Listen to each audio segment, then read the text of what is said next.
Looks like we have a quorum. 1, 2, 3, 4, 5. Yes. Okay, and we have a member of the RAC here, Dave Smith. And we also have a second Sandy Cedarbaum, otherwise known as Mike Vaughn, who is I'll change him. our covenant advisor. And also another RAC member, Lisa, who is here. So I will start. This is a meeting of the Oakland Mills Architecture Committee, and a little preamble as to who we are. The Architecture Committee of Oakland Mills is the Village Board of Oakland Mills that acts tonight as the Architecture Committee. It's made up of all voting members of the Oakland Mills Village Board.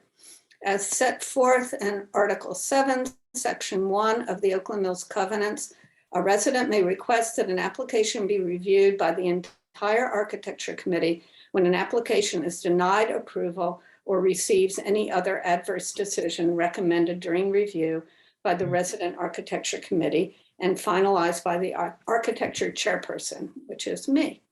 Architecture Committee and finalized by the Architecture Chairperson, sorry. The decision of the majority of the members of this committee with respect to the appeal are final and binding. So tonight's appeal is regarding exterior alteration application number 13094, which was submitted by Nathan and Kim Thompson for approving an 8 by 12 foot shed that they installed in the backyard of 5205 Farm Pond Lane. The application was heard by the RAC, by the Resident Architecture Committee, on December 1, 2022. It was disapproved by the RAC committee at that time, and their recommendation was upheld by the AC chair, me, on December 1, 2022, referencing adverse impact on the surrounding community and specifically citing the Oakland Mills Architecture Guidelines 3.5.0 on sheds. So the specific guidelines are 3.5.4. Freestanding sheds that are placed away from the house should blend into the background and be painted neutral colors such as dark brown, dark green, or tan. Sheds, and 35.9, sheds should be placed behind the front sight lines of the house when possible. These two guidelines were derived from the Oakland Mills Covenants, specifically section 7.03E, objection to the location of any proposed structure upon any lot with reference to any other lots in the vicinity, and section 7.03G, objection to the color scheme, finish, proportion, style of architecture, height, bulk, or appropriateness of any proposed structure. The Thompsons are requesting that the Architecture Committee reconsider this decision and approve the location and exterior color of the shed at 5205 Farm Pond Lane. Prior to tonight's meeting, members of the Architecture Committee have had an opportunity to review the application, to read all other relevant documents received, and to visit the property. So the order of business for tonight, starting now, is that a RAC member, and I think in this case it's going to be the chair of the RAC, Dave Smith, will briefly describe the RAC decision. After that, the property owner will be able to briefly state the reasons for the appeal request and provide any new information they would like the AC to consider. After that, AC members ask questions of the property owner. And lastly, if there's anybody else here in this meeting, in this Zoom meeting, who has any new information, they can submit it verbally now at the end of these the 15 minutes devoted to the things I just described. So let's start with Dave Smith. Okay. First, the color issue. I feel like that's pretty straightforward. We need to be dark brown, dark green, or tan. Given the backyard, there are several pine or evergreen trees nearby. So a dark brown would be very suitable to match the bark, or a dark green to match the foliage. Tan also. The solution for that would be to paint it. The shed right now is a very, very pale green color.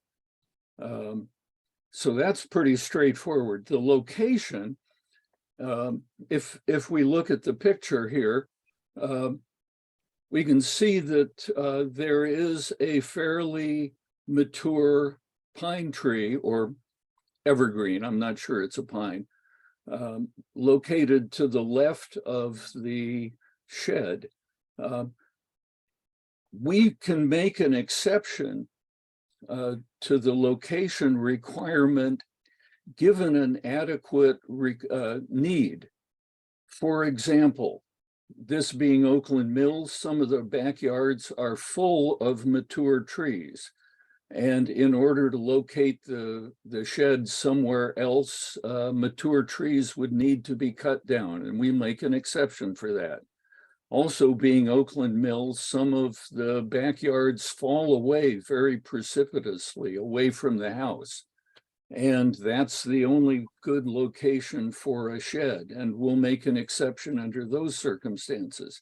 As it is, our judgment was that if the shed had been installed or were moved to the left of the tree, it would be perfectly fine and would be behind the sight line of the house and would meet the guidelines. In our discussion, we agreed that under similar circumstances, other homeowners have either removed the shed or relocated the shed to an acceptable location, and that to offer an exception in this circumstance wouldn't be equitable or fair to all of the other homeowners who had met with the requirements in that way. So I think that's about all I have to say. Okay, thank you, Dave. And Lisa, do you have anything to add to that? No, not at this time. Okay, and I guess Mike, what about you?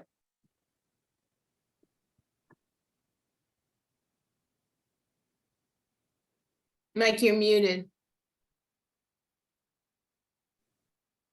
There we go. Sorry about that. The only thing I would add is that the shed location was originally picked because it was a level area that was relatively hidden from view compared to the area next to it on the left. The area on the left would be directly behind the lines of sight from the front of the house, but it puts it closer to Lightning View, which is the street I'm highlighting right now. Just on the other side of that fence is Lightning View. So moving it over would put it in more in view from Lightning View. And that's the only thing I would add to it. Okay, and what about Mrs. Thompson? Do you have something to say? Sure. So right now, this is present setup of the backyard. We moved in August. We're up in New Jersey, and that whole big dead brown area is a big dead brown area because there was a very large play structure there. There was a big wooden playhouse and everything that was there. So that backed up and took up that entire brown area. So when the shed was initially put in, and I apologize for the whiny dogs in the background, they want to go outside. But when the shed was initially put in, with the large wooden play structure that was there, there wasn't anywhere else for it to go. I'm a specificity of language person. So within the it's not a contract covenant. When we look at it should be a neutral tone and it should be neutral. The light green matches in with the bushes quite nicely, especially when they're full out in the spring and in the summer. It all goes together quite nicely with the dark green that matches the tones there, because that's a water drainage area. That's a common lane right there. So it's not right on our back neighbor's property line at all. So that corner, the concern is that you can see it from the front lines of the house. Well, with the fence line that's fully around it, you can see a small portion of the top corner of the roof. It's definitely not an eyesore. It's not something you see from the front of the house unless you're looking pretty hard. And I think there were a couple of pictures from the front of the house in front of our neighbor's house where you can see it at an angle. But with the fence line, when the trees are in, it's not something that can be seen from the front of the house quite as, except for that small portion, again, because there's the barrier that's there. When we were talking last time, it was other people had put up barriers and things like that in order to block the view from the front of the house. And again, the language in the guidelines is should be and when possible. And based on what was there prior and with the play structure that was there and the play structure that was there when we bought the house, to be honest, that was the only space that would make sense. It is a fully constructed tough shed constructed on site, so it would have to be fully removed. There's no getting it around those trees. It's not something we could pick up and move. The entire thing would have to be completely torn apart in order to move it anywhere, which seems a shame for a very small corner that can be seen in those pictures.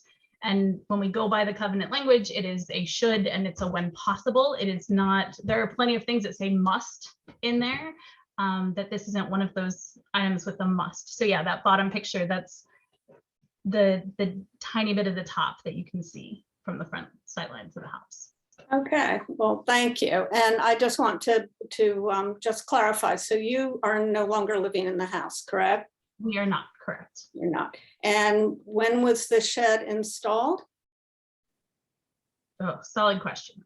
COVID. It was a blur of a couple of years, but COVID-ish. COVID-ish, okay. But the should, as I think Dave and Mike both explained in the covenants, is to allow for situations such as an extreme drop off from the back of in the backyard or something of that nature. Again, with the play structure that was there, and I don't have a picture of what it looked like prior to us taking out that play structure, but with the play structure that was there literally was no other place to have the shed fit. And the play structure could not be moved. No, it was a monster. Okay, but the shed, of course, can be moved at this point. Shed would be There's- completely deconstructed and trashed. to try I and don't think move so. it. I think it can actually be moved, but that's a moot point. Does anybody else on the architecture committee have a question? And I can't really see everybody, so if you just kind of call out if you have a question. Okay, well, at this point, I think what we do is that is there anybody else on the call? I can't see everybody on the call, so is there anybody else on the call who would like to say anything? Okay, so we're moving right along. So now we're at discussion, which is only architecture chair and the architecture committee members amongst ourselves. If anybody has something they want to bring up to discuss with somebody else at the architecture committee, speak now. No one? Bill. Yes. From everything I've listened to, this is to me, a situation where 6 of one, half a dozen of the others, I'm looking at it, thinking about it. I did visit the site, walk the sidewalk in front of the house and along the side, and noticed it was kind of difficult to see the shed because one of the fence. And then the trees, of course, it's winter time. The trees are bare essentially, so that you're seeing, at this time of year, you're seeing the shed at its maximum, okay? Summertime, some of it might be hidden more. And when I looked at it from the front of the house, because I'd seen the pictures, I knew where to look, and I saw the top of the shed in the background.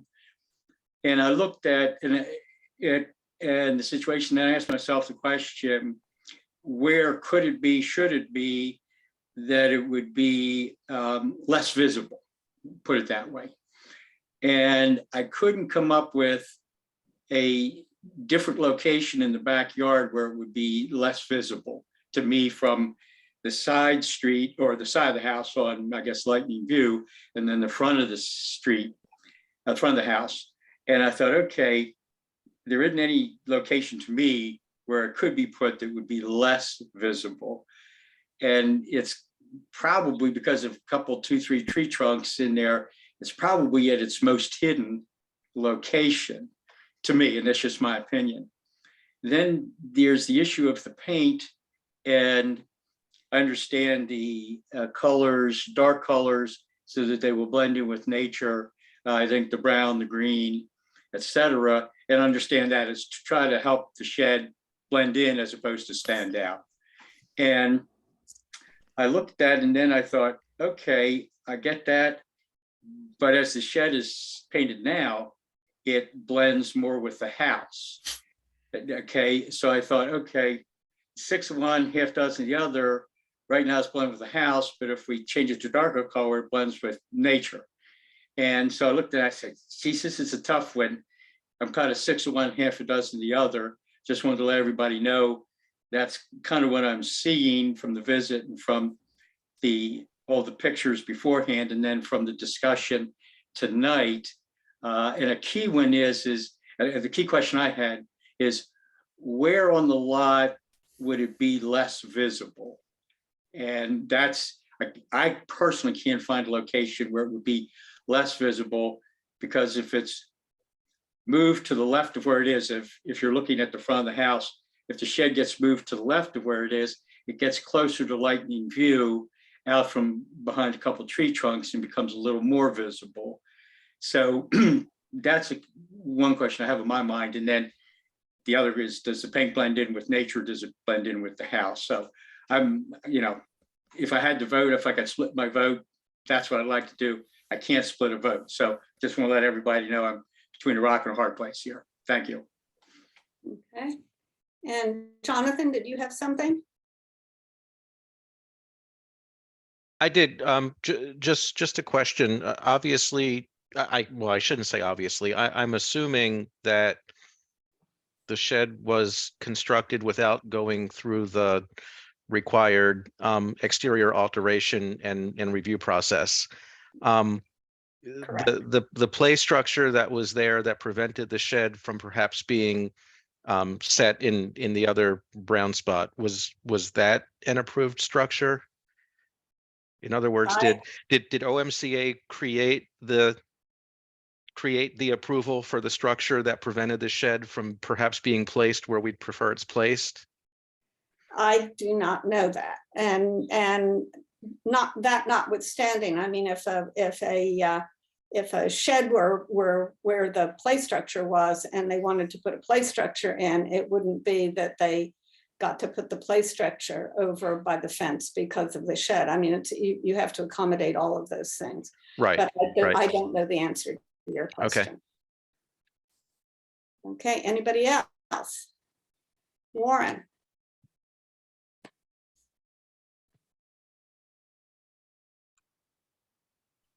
Sorry about that. I too walked there to see it. It's in my neighborhood. And Bill, you summed it up really well. You can barely see it from, I'm sorry, I've forgotten the street. But you can, farmhouse, but from Lightning View, that's probably where it's located is probably the best place to make it less visible. So I actually think that might be the best place to put the shed. I know it's close to the neighbors, but I think it's a pretty, I think the main thing is from Lightning View, it's more visible the closer you get to the side of the road. Like here, you can barely see it, and this is the winter. Yeah, I'm just going by the covenants, which say from the front of the house. They don't say from, all surrounding streets. But also my concern too was that there will be other people living in the house. The Thompsons are selling the house. So whether the fence will remain there or whether the shrubbery will remain there is, we don't It's know. being rented, so it's all staying the same. We have renters moving in next week. Okay, anybody else? No. I think Rebecca has Oh, her hand up. Rebecca. Yeah, I agree with Bill and Warren. These corner lots are so I unmuted, right? The corner lots are so difficult, and the covenants, we need to change them so that we do look at it from all sides. And obviously Lightning View is much more trafficked than Farm Pond. So I think prioritizing hiding it from Lightning View makes more sense than the other dozen-ish 15 houses on Farm Pond. So much traffic on Lightning View. I like the placement. The color though, I think could be more naturey and blend a bit more. And then that would knock out that small, obviously you can't change the roof. Well, you could, but I don't think you need to change the roof, but just making the shed a darker color, perhaps a brown. It's like a chubby kid hiding behind a skinny light pole, trying to play hide and seek behind this pine tree. And you can't make the shed the size of the tree, but you can camouflage it with the tree so it blends better instead of contrasting with the trees in front and behind and to the side of it and the fence. Okay. So this leaves us with a vote, and the vote would be, and this is where we get into problems sometimes. So if we want to say to vote on the two reasons for the denial, one being the color and the other being the location, that we can overturn, so I'm going to give the options. We can uphold the decision of the RAC, and that is denying the entire application. So they will not be able to have the shed there in that color. We can overturn the decision of the RAC, or we can overturn the decision of the RAC with other provisions for approving the location of the shed and or the color of the shed, to do one of those things. So I'm going to call for the vote, explaining all of those. That's too much. We need to a vote motion. on. Okay, Yeah. I'm going to make a motion so we can start eliminating the options. Is Yeah. that okay? All right, That's fine. I motion to uphold the decision of the architecture chair based on the recommendation of the RAC. And now, Lynn, you can ask for a second and Okay, can I have a second? I'll second it just to move it forward. And I want clarification because last time we did the appeal, I know we messed it up trying to get the provisions. That's in there. why I'm walking on eggshells right now. Yeah. that's why I'm starting with the one where if we vote yes, it's over with. But if we vote no, we can continue to look at other options. Oh my God. Don't know who that was. Me either. I don't either. Okay, so Rebecca, are you seconding? Yes. Okay, so all in favor of upholding the RAC's decision? And that would be me. And Wait. Lisa, you're not a board member. You can't, yes, sorry. I wish you were. Me and Jonathan. Okay, that's 2-0-0. So it. But wait, you need to ask about oppose and abstain because Oh, I'm sorry. Who opposes? Who opposes upholding the decision? Bill. So that's no 2-3. Okay. 4. 4. Okay, 2-4-0. No, because I haven't said abstain. There are no abstentions. So 2-4-0. So we'll go to the next one. So the next one is who. Can I have a motion to overturn the decision of the RAC? We don't need to. I think that already happened. No. Well- No. Yeah, I think we did it wrong again. Did we? No, well, no, we did not uphold them. Oh. But not upholding them doesn't mean we we've haven't voted for the overturned. opposite and said it's good. I can't believe Now this. we need to determine whether we want to allow it as it is or allow it with provisions. Exactly. So So, can I have a motion to overturn the decision of the RAC? We already asked that. no. We- All right, well, can I stop us for a second? I'm We confused. we need to revamp this process after tonight Yes, because I'm up for it, Jonathan. We'll set the meeting after this either meeting. either the board is restricted to only saying yes or no and has no other options, or we need the flexibility to be able to say, no, we don't agree with the rack and the architecture chair, but we also don't completely agree with the resident. There's an in-between. And when you just do straight yes, no motions, it's hard to get there. So the reason I started with what I started with is I felt that if we voted yes and we agree with the architecture chair, it's over. The shed goes. If we voted no to that, then we still have the flexibility to say the shed stays exactly as it is, or the shed stays, but its location changes or its color changes or something like that. But Yeah, well, last time, for the last one that we did, this is what we did. And once we said we don't uphold the rack, then you guys said, oh, well, it's too late. So it's No, there's- overthrown. No. And But now I we have- can't do. I have 4 things here that were given to me by former architecture chairs and from CA that then we can vote to overturn the decision of the RAC.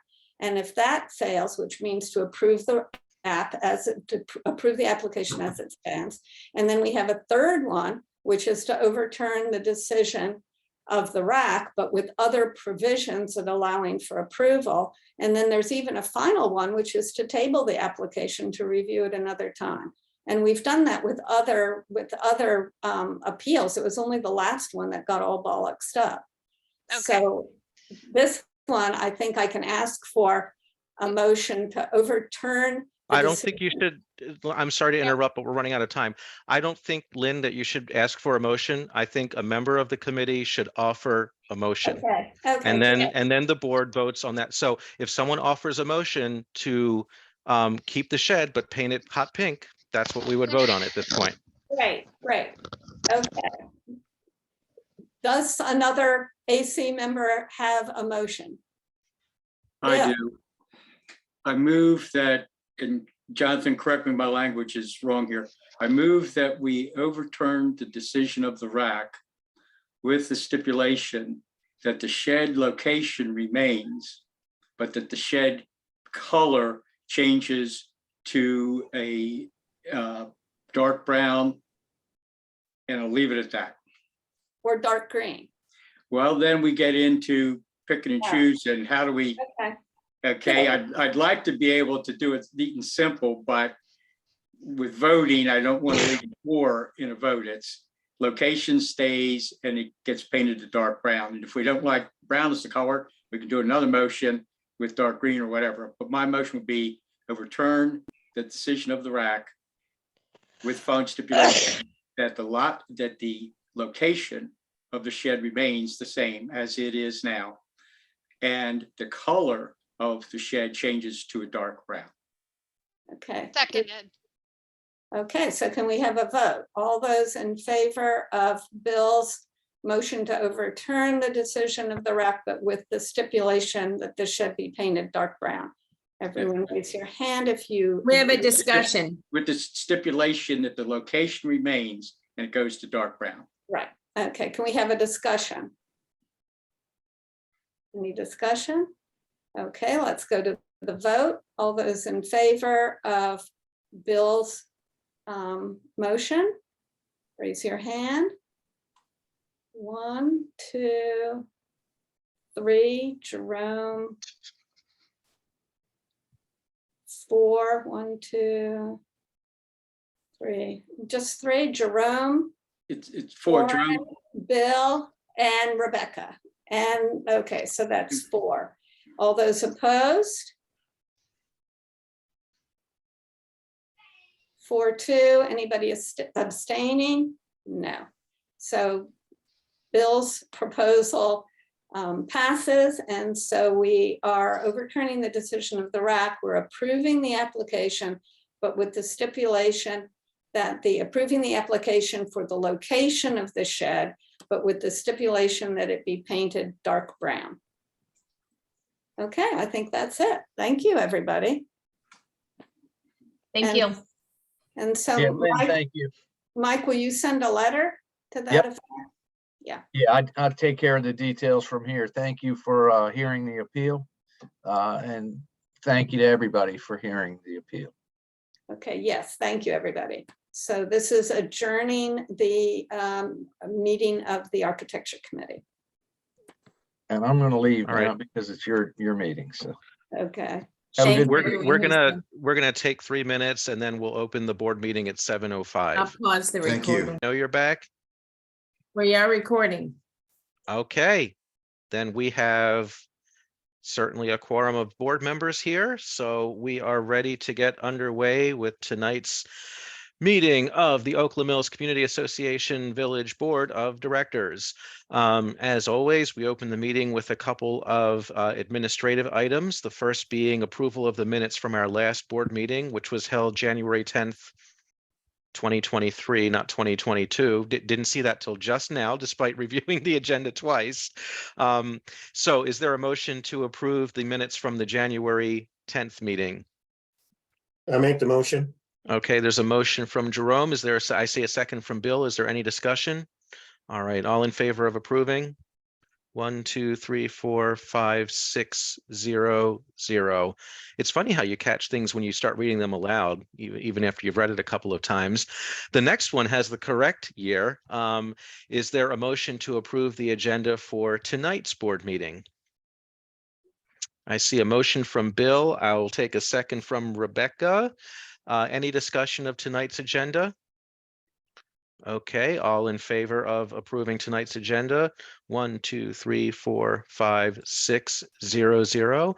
All right, thank you very much. We are underway. For those who are joining, we started a few minutes late because immediately prior to this meeting, we convened as the Architecture Committee to hear an appeal on an architecture decision, and that ran a couple of minutes into our start time, so we just decided to started at 7:05. So apologize for anyone who joined and wondered what was going on or why we were starting late. We're going to start off as always with resident remarks. Any resident wishing to make remarks to the board may raise their hand now to get into the queue to do so. As I call you, you will have 3 minutes to make your remarks, and then the board can, of course, follow up with any questions or comments for you that would not count against that 3 minutes time. I see Bronwyn Patterson. Anyone else?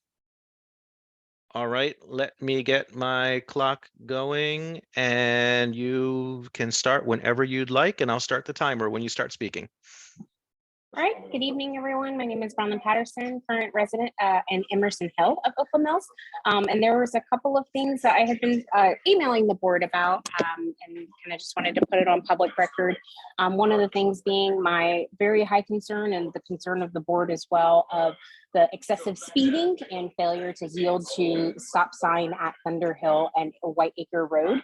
So I've been in coordination with our community officer, Officer Paul, as well as traffic enforcement for Howard County PD.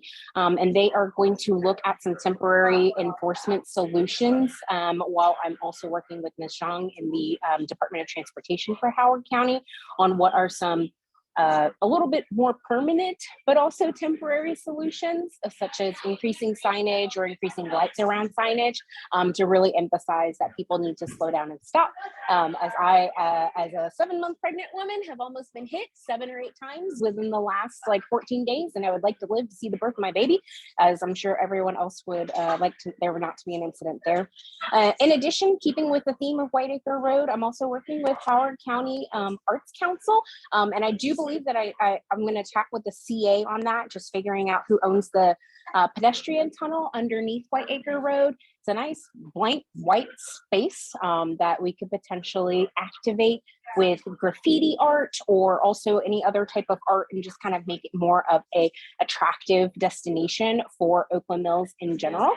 And so those are kind of like the two larger projects that I've kind of been working on as a private citizen, but did want to inform the board of my efforts and then see if there is anything that, you know, I want to make sure that there's nothing conflicting and want to make sure that, you know, everything that I'm doing is kind of in line with what the future of Oakland Mills and the vision is. So thank you so much for your time and then open to any questions. Thank That you. was in my 3 minutes. I have a question. You had another minute to spare. Okay. Can we talk or can we just listen? If you raise your hand, I'll call you. So I you can did, ask- but it okay, always Sandy? goes away. I don't know why. My only concern with the graffiti is that sometimes it could, you know, what's art to someone is graffiti to someone else, and we have so many instances in tunnels where there's graffiti that's not acceptable. And the thing that we've been instructed to do all the time is to let CA Open Space know. They go right out and they cover it up so that it doesn't become something everyone's going to do. So I support art, but not inside a tunnel. I think there might be other places in Oakland Mills where we can have outdoor art, but in a tunnel, I think it could become a situation where there's nice graffiti and bad graffiti and they're going to paint over it, and it's then whose judgment is there. So that does really concern me. All That's right, it. Rebecca?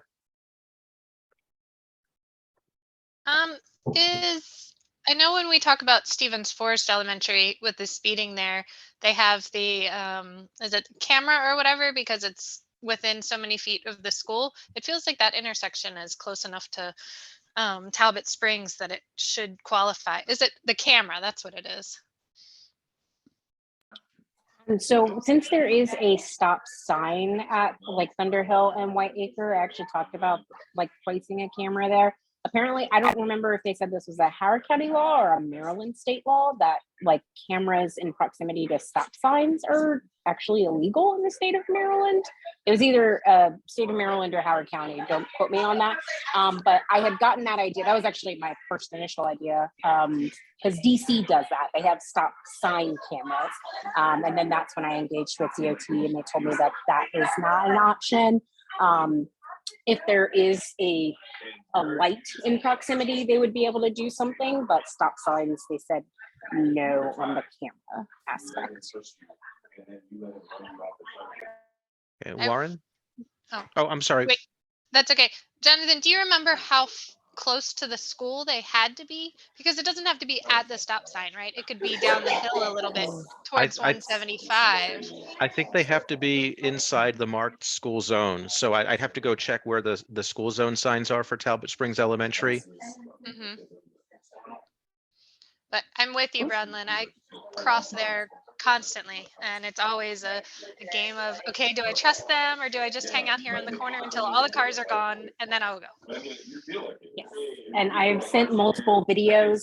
There's actually traffic enforcement has a specific email address that they've actually created so that whenever there is an instance of unenforced traffic violations, you can actually send them an email. And that is one method that they're utilizing to collect data on where their highest issues are for the need with traffic enforcement. So every time I cross, I've got my camera on and I just send them a video of people running the stop sign just to kind of help their data gathering it in that regard. I can't quite remember off the top of my head the email address. I could probably pull it up and post it in the chat here soon. But that was another thing that in my discussion there. Okay, Warren? Congratulations, Brawlman. Can you hear me? We hear you. Okay. Well, congratulations. I think it was mentioned that you were looking into a traffic circle there. I bicycle that frequently, and traffic circles and bicycles are not a good mix. So I would be against that. But I do support slowing down traffic, and I want to make sure you have that baby, you know, and don't get hit by a car. So that's my thoughts. Yes, absolutely. And these would be like the permanent infrastructure, just kind of like throwing out, you know, what I know are like traffic calming measures. I myself am a cyclist. Well, I wouldn't call myself a cyclist. I'm a triathlete. I don't go on like 45-mile bike rides or anything like that, but I do like to bike as well. And so I know bump outs, separated bike lanes potentially is another way to slow down traffic, different things like that. But that I know is a several years in the future solution. And so that would just absolutely require a lot of board discussion, a lot of Power County discussion as well, since that starts to look at capital investment funds. And I know that there's always a tug or an issue with that discussion when it comes to Oakland Mills at the county level. So that would be a way future thing to kind of adjust or look at. I have a question, and I think I may have raised this in the email response, and this is going to draw on some information that you didn't necessarily share in the public speak out. But in your email, you had mentioned that in working with traffic, I guess they were exploring with you potential lights on signs and also assessing what their budget was for this intersection. So are they, what I'm curious is, are they actually indicating that some of those things you said in your email could be done and that there's a budget to do this? Not necessarily that there is a set aside budget to do this, but those are things that could potentially be implemented should the budget allow. And so what I'm doing, some of y'all know my husband is a transportation planner. And so he's been doing some of that legwork research on how much each of those things cost. And then we would just really like to make this very easy for DOT and say, hey, here's our primary like wish list. It fits within a certain amount of budget. Here's like if we didn't even have a budget and we could just go, you know, full on out. And then here's like the bare minimum of what we could do. And Okay. so just providing different courses of action. But they did say that there is a specific budget just for signage. And so, but it wasn't specifically allocated to like Oakland Mills or allocated to a specific area. It was just Howard County in general. So one of the reasons I'm wondering is that some of what you're suggesting there that they're apparently entertaining, like for example, the, you know, actually like outlining the stop sign and lights, things like that. Those are ideas that we've suggested for other parts of Oakland Mills where we've immediately been told, no, you know, we don't do that. So every couple of months, I'm known to put poor Ashley on the spot from Councilman Jones's office. Ashley, if you're there, what I'd like to know is, or I think what we need the council office's help with is, you know, helping us figure out what really is possible and what's not possible at difficult intersections, you know, be they traffic signals, be they stop signs, be they the circle on Stevens Forest Road, because there does seem to be a lot of inconsistency depending on, you know, who's talking to traffic and who they're talking to and when they're talking about what can and can't be done in these intersections. And we have a number of pain points in Oakland Mills, and for the most part, they're just not getting addressed. So while I applaud the efforts to take care of Whiteacre and Thunder Hill, if we can do something more comprehensively, or if we can apply what might be possible at Whiteacre and Thunder Hill to these other trouble spots, I think that would be more efficient than having individual residents or, you know, subsets of the board, you know, going out and visiting these things and you know, trying to tackle them like whack-a-mole.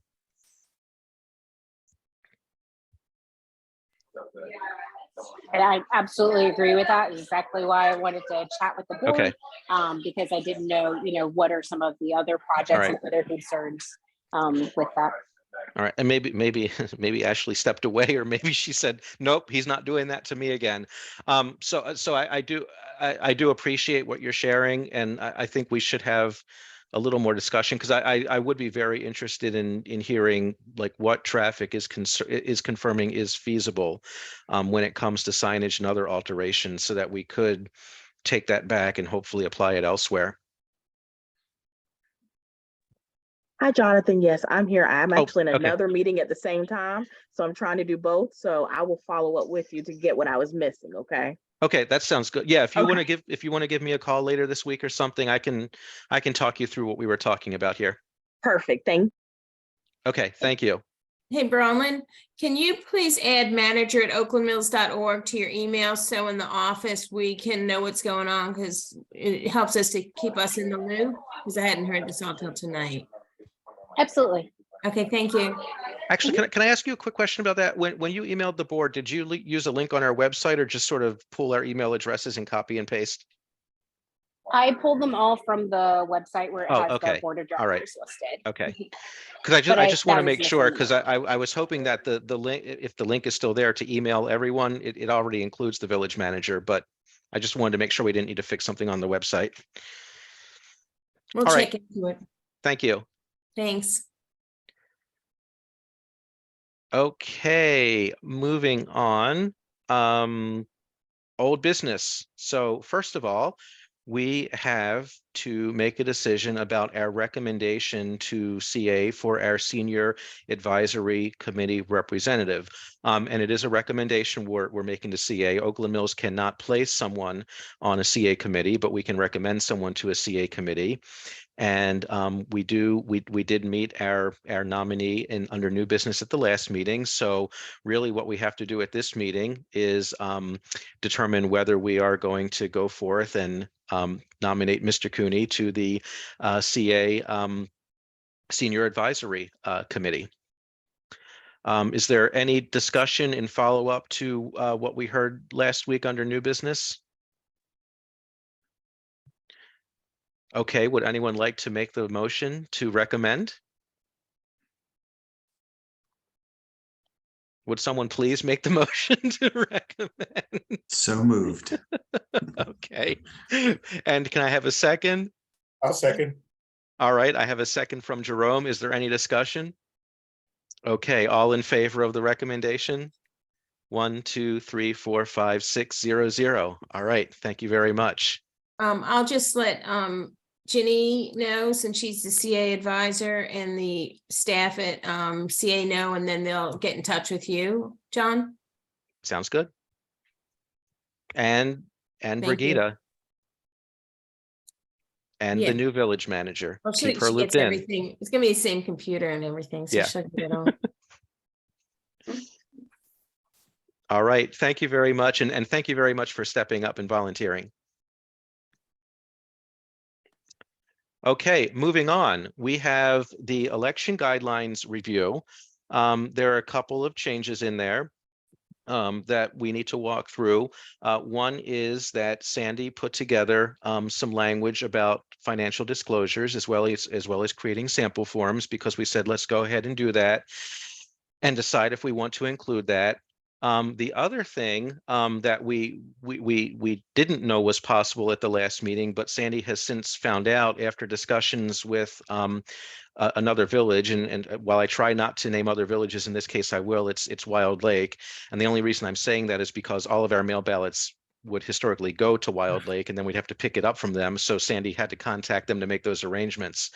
Well, as it turns out, they and others, instead of receiving mail and dealing with ballots by, getting people to pick them up and secure them and count them and all that stuff, the company that provides the electronic voting services can actually also put together the mailers to send the ballots out, because they're already putting the identification numbers and pins if someone electronically votes, and then also receive that mail and basically take care of the ballot the ballot reception, and then the ballot counting process for us as basically a disinterested third party under contract, and take care of the count, versus having staff and residents involved in securing the ballots and counting the ballots. They will scan the ballots and provide them to us if we need to see them in electronic format. They will also hold the paper copies of the ballots until OMCA tells them the paper copies are no longer needed, in case they're needed for any kind of post-election audit process. So Sandy, after learning that from Wild Lake and then talking to the contractor, went ahead and also drafted language that would change the process of receiving paper ballots that are mailed to us, from them going to Wild Lake, being picked up, being brought back to OMCA and being counted, to having them going to the same contractor that's doing the electronic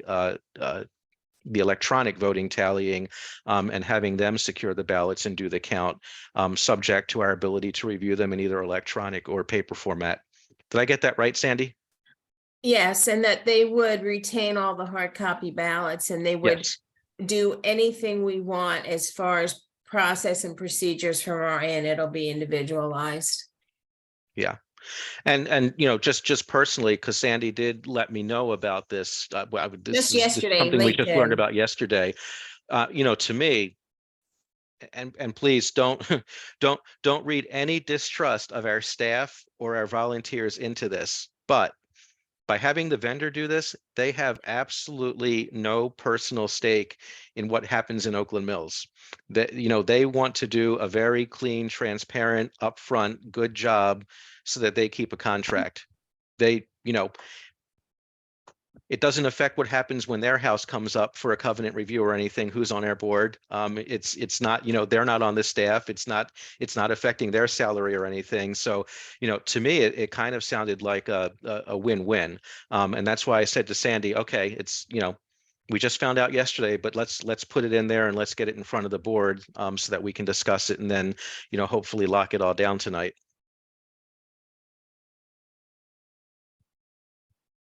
Bill? Question, what is the name of the company we have contracted with, please? It's IntelliScan, INTELLESCAN. Okay, thank you. Mm-hmm. And all the villages that have online voting, which would be all except two when they have an election, have used this company. I think we're going on 5 years or so, and all of them highly recommended and have had flawless elections. And Wild Lake manager yesterday, or the former manager, said that they were thoroughly pleased with having them do the mailing and the responsiveness from the contact at the company, which I have found to be excellent as well.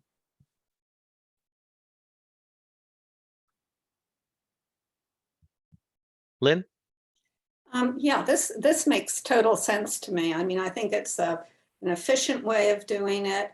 And it also is, any question of any kind of bias is removed. I think it's the smart solution. All right, thank you. Sandy, did you want to go ahead and bring up the document to walk us through anything else? I don't know if everyone has had the chance to review the financial disclosure part, but those would be the two, major, I don't even want to say major. Those would be the two changes relative to what we looked at last week. Yeah, let me just get this. Okay, there we go. You will only see in red what is track changes. And so the dates, of course, 21 to April 21st, 2023. Okay, so Oakland Mills will use an outside company, IntelliScan, here and after company, to print and mail the election mailing to residents and receive mail-in ballots and online votes. The company will tabulate mail-in ballots and online votes. All mail-in ballots will be retained by the company. And then this was the same text. They're all anonymous. The election chairs will receive a list from the company, and Bob, this just all happened today. They're on the call, so it's new to them as well.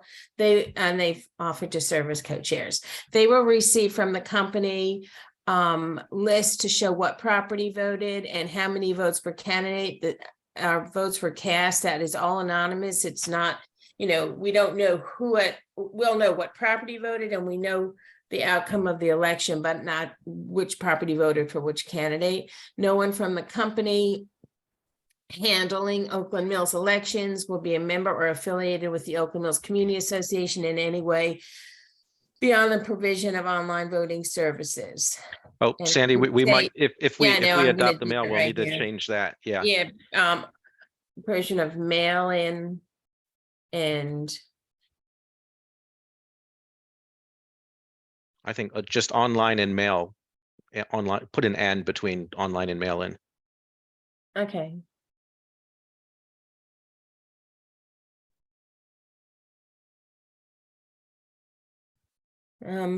The next one, preparation of the ballots, that's done in-house. Amy and Brigida changed the dates. I took out the business reply mail since it will be not going to Wild Lake, and it's kind of silly to send it there to begin with because they're doing it online with this company. It says mail-in ballots will return to the company, scanned and tabulated. All ballots will be retained by the company. Ballots will be tabulated by the company. And all ballots postmarked by April 23rd will be accepted if received by April 27th. Those are all mail-in ballots, and I'm just going to clarify it here.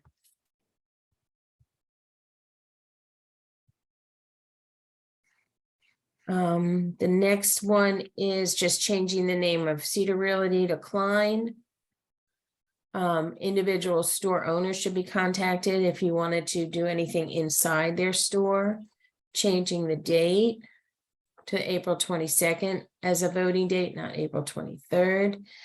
The online voting will close at noon, April 21st. Prior to the opening of the polls on April 22nd at 8:30 a.m., the election committee will receive from the company a list of all properties that voted online and by mail-in ballot. Only one form, and this it was in there from last year, voting will be accepted.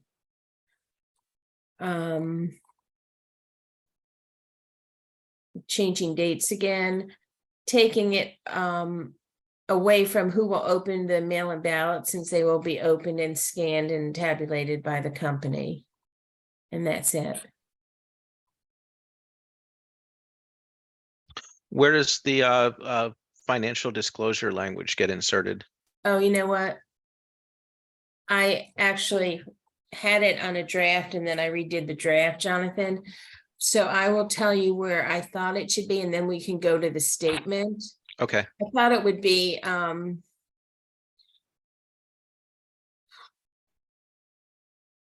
it could be election information packets and what's in it, or we can do an F after candidate statements.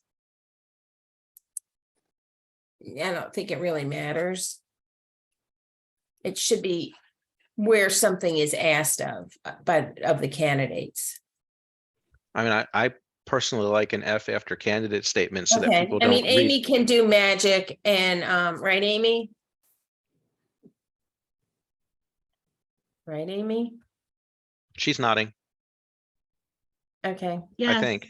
yes, it takes me a while to mute, so I usually just do thumbs up. And it looks like, Warren, do you have a question? and I'm just gonna highlight this in yellow, Amy, so we know to add it in there. Yes, I do. How much is it going to cost to go with Okay, Telescan? We will get a quote, but just to tell you, I pulled up the bill from 2021, and as you know, things have changed dramatically since then. Having the company Brown Publications, or whatever their name is, Brown Associates, do exactly what we're gonna ask to have the mailing sent. It was $8,200. So it's a whole lot of money, and Amy is going to tomorrow send in Telescan the same information, and they will give us a quote.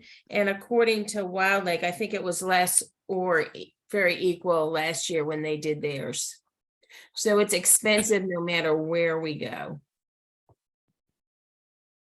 And it's mainly the mailing expense because we've already agreed to online voting. So the tabulation thing is not the expense, it's that mailing. We send it to them exactly how we want it mailed. They print it, they mail it, and then they'll just charge us for the actual postage when they mailed it. are we going to decide today on the verbiage of this? I was just Of what? wondering if we want to commit to IntelliScan and if we don't really know the deal yet. Well, I mean, I would think that you can commit to it and then we have to, if the cost, and that's what we don't know because we just talked about this yesterday with the company. If the costs are greater, it's going to be greater anywhere because of inflation, but taking that into account, if it's apples to apples as far as costs go, I guess the vote tonight, we have to get this going. We can't wait because Amy and Brigida now have the process of putting together the entire election packet for candidates to pick up. And then putting I'll it in also together. say that one thing that might reduce the cost is if we do black and white instead of color print for everything. Right. Except the So we're envelope. going to get estimates both ways. Okay. What do you mean both ways? Color versus black and white, or Yeah. IntelliScan versus No, US Post? I think color versus black and white. And personally, I think get a quote from IntelliScan. We know what brown paper tickets was, and we can know that mailing postage has gone up and paper's gone up, and be nice first, and they'll get us a Okay. quote really quickly. I have, Warren, I have an idea on that, but I'll wait for everyone else to go. Rebecca? Maybe, I don't know if you can scroll back to where it was, but it might make Warren feel better and tie our hands less if instead of, not that people from IntelliScan are going to come read our documents and say, we got them, but we could at least just change it to something generic, like some online tallying company or something like that. You know what? I'm not comfortable with that at all because IntelliScan has worked with the villages for 5 years and worked with me for 5 years. And everyone has been 100% satisfied. And so I don't think we can't right now start on our own going to another company this year. I'm not suggesting going to another company, just not listing them by name as our company on here. Oh, So I have an alternative idea. If what we're concerned about is the potential price, if we decide we want to do this and we motion it in tonight, we could motion it in with the stipulation that we will allow the vendor to do the mail tabulation as long as their price is within X% or no greater than X% than the alternative of having it sent to Wild Lake like the old way we did it. I like that. okay. And I don't know what that X% should be, but that's something we can decide. And think of inflation since 2021. Well, I think honestly, we could just look at what it cost us in 2021, apply the inflation rate, Right. say that's what we think it would have cost us this year, and then see what IntelliScan says as a comparison. So what's your X%? Well, I don't know. I mean, that the board has to weigh into that as well. To me, I would definitely be comfortable even if IntelliScan were like 5% higher than the alternative because, they're providing a service for us that otherwise ties up a lot of staff time and volunteer time. Well, also, as my husband always reminds me when I shop around for best prices, sometimes finding the best price costs our the village manager hours and whoever else is working on it extra hours that don't then get factored in. Oh, exactly. Exactly. And I mean, I would be happy even higher than that. Yeah, I was going to say that's why I was saying I would be completely comfortable with 5. That would be like my floor, and then I would go up from there. I would go up to, because they're doing it all, right? I mean, it's yeah. Closer to 10, maybe not quite 10, but especially with all the inflation we have. I can say 8 to 10, and We don't need 8 to 10. It's just up to 10. Okay. Say 10%. Yeah. Yeah, up to 10%. Okay, that sounds good. Because we don't want them to say 8 just because we said 8. If they come Well, in I'm at not 5, going great. to. I don't think I should say anything to them. We want. No. But I'm just saying. Suppose they say 5. We don't want to say 8 to 10 because then Well, then they're we've ruled just out gonna give 5. us a price because they Yeah. don't even know what we've spent before. Yeah, so I would just say, if we motion this thing and accept it, we could do a motion that says, you know, we will approve this language contingent upon the vendor coming in at, you know, no more than 10% higher than the alternative. We can fix the language when we motion. Just FYI, I'm looking it up now. Inflation is about 8% more than it was in 2021. Ooh, Yeah, so what did we pay in 2021? About Oh, I guess 8,200. it depends what you're looking at. The consumer price index is only 4.5, but overall inflation is 8. Really, the consumer price index in 2 years is only 4.5? I'm surprised. So what did we pay? About 8,200. So let's just do the 4.5. It would be nearly 8,600 this year if we did the 4.5 to do it the way we used to do, which means we'd be willing to go up to almost like 9,400 with IntelliScan.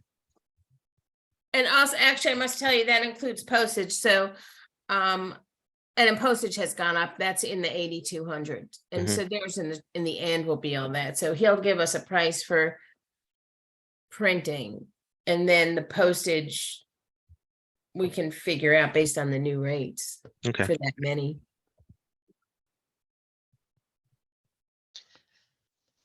I'm sorry, there's inflation percentages all across the board between 4 and course. 8%. So it's somewhere there.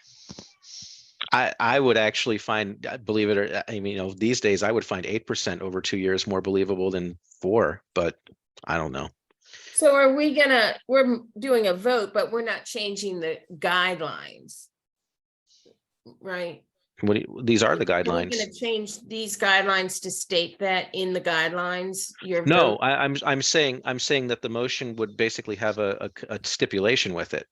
Right, So we approve this under the Right. stipulation that the quote you get tomorrow falls within our approved range. right. Now, what we would do if you get a really, really high quote tomorrow and it doesn't, I don't know, because we're not meeting again for a couple of weeks, but I'm hoping that doesn't happen. Right. that was my next question.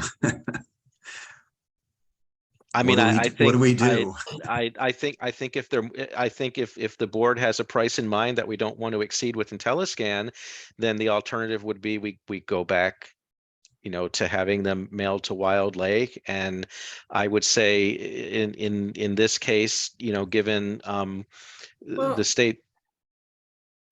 I can ask for a quote. We'll ask for a quote from the company who did it last year too, because Yeah, but they won't tally it for us, right?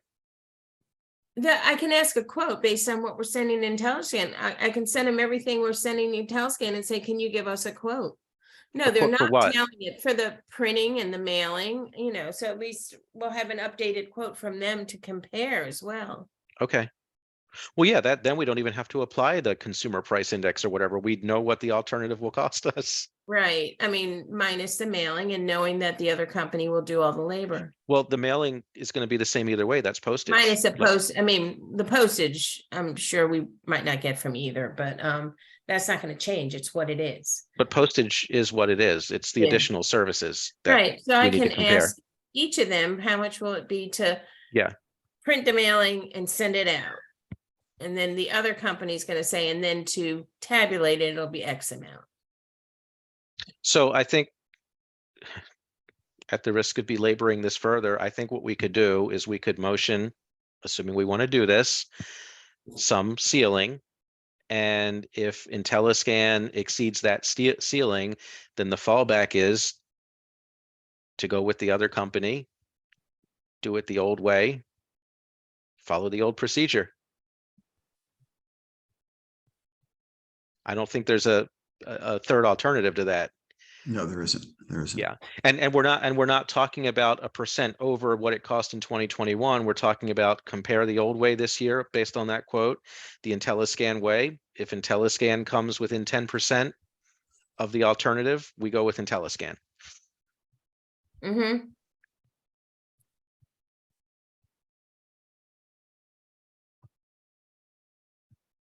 So I like that. How do we fix that in the statement here? You're gonna make a motion. Right, Jonathan? Well, okay, so the track. So so not everything's here in this is a little hard. Not everything's here in the track changes. If the track changes were such that we can look at what we looked at last week versus what we looked at this week, I would say that all it would be is the motion is we go with what we're seeing on track changes as long as it comes within 10%. Otherwise, we revert to the old language on the screen, except the old language isn't there on the screen for us to see anymore. Jonathan? Yeah. Also, before you approve all the guidelines, do you want to look at the financial statement, or that's another caveat that'll only be in there if you? are gonna Well, use yeah, I think we need to, yeah, we need to look at that as well, but we're not finished with this yet.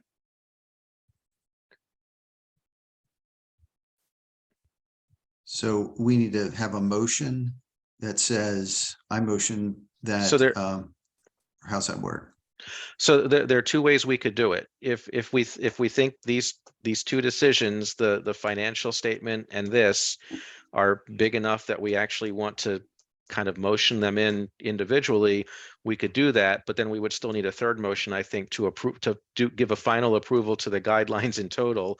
Or we could, discuss this, agree that this is where we're going, discuss the next part, agree to where we're going, and then just motion the whole thing at once.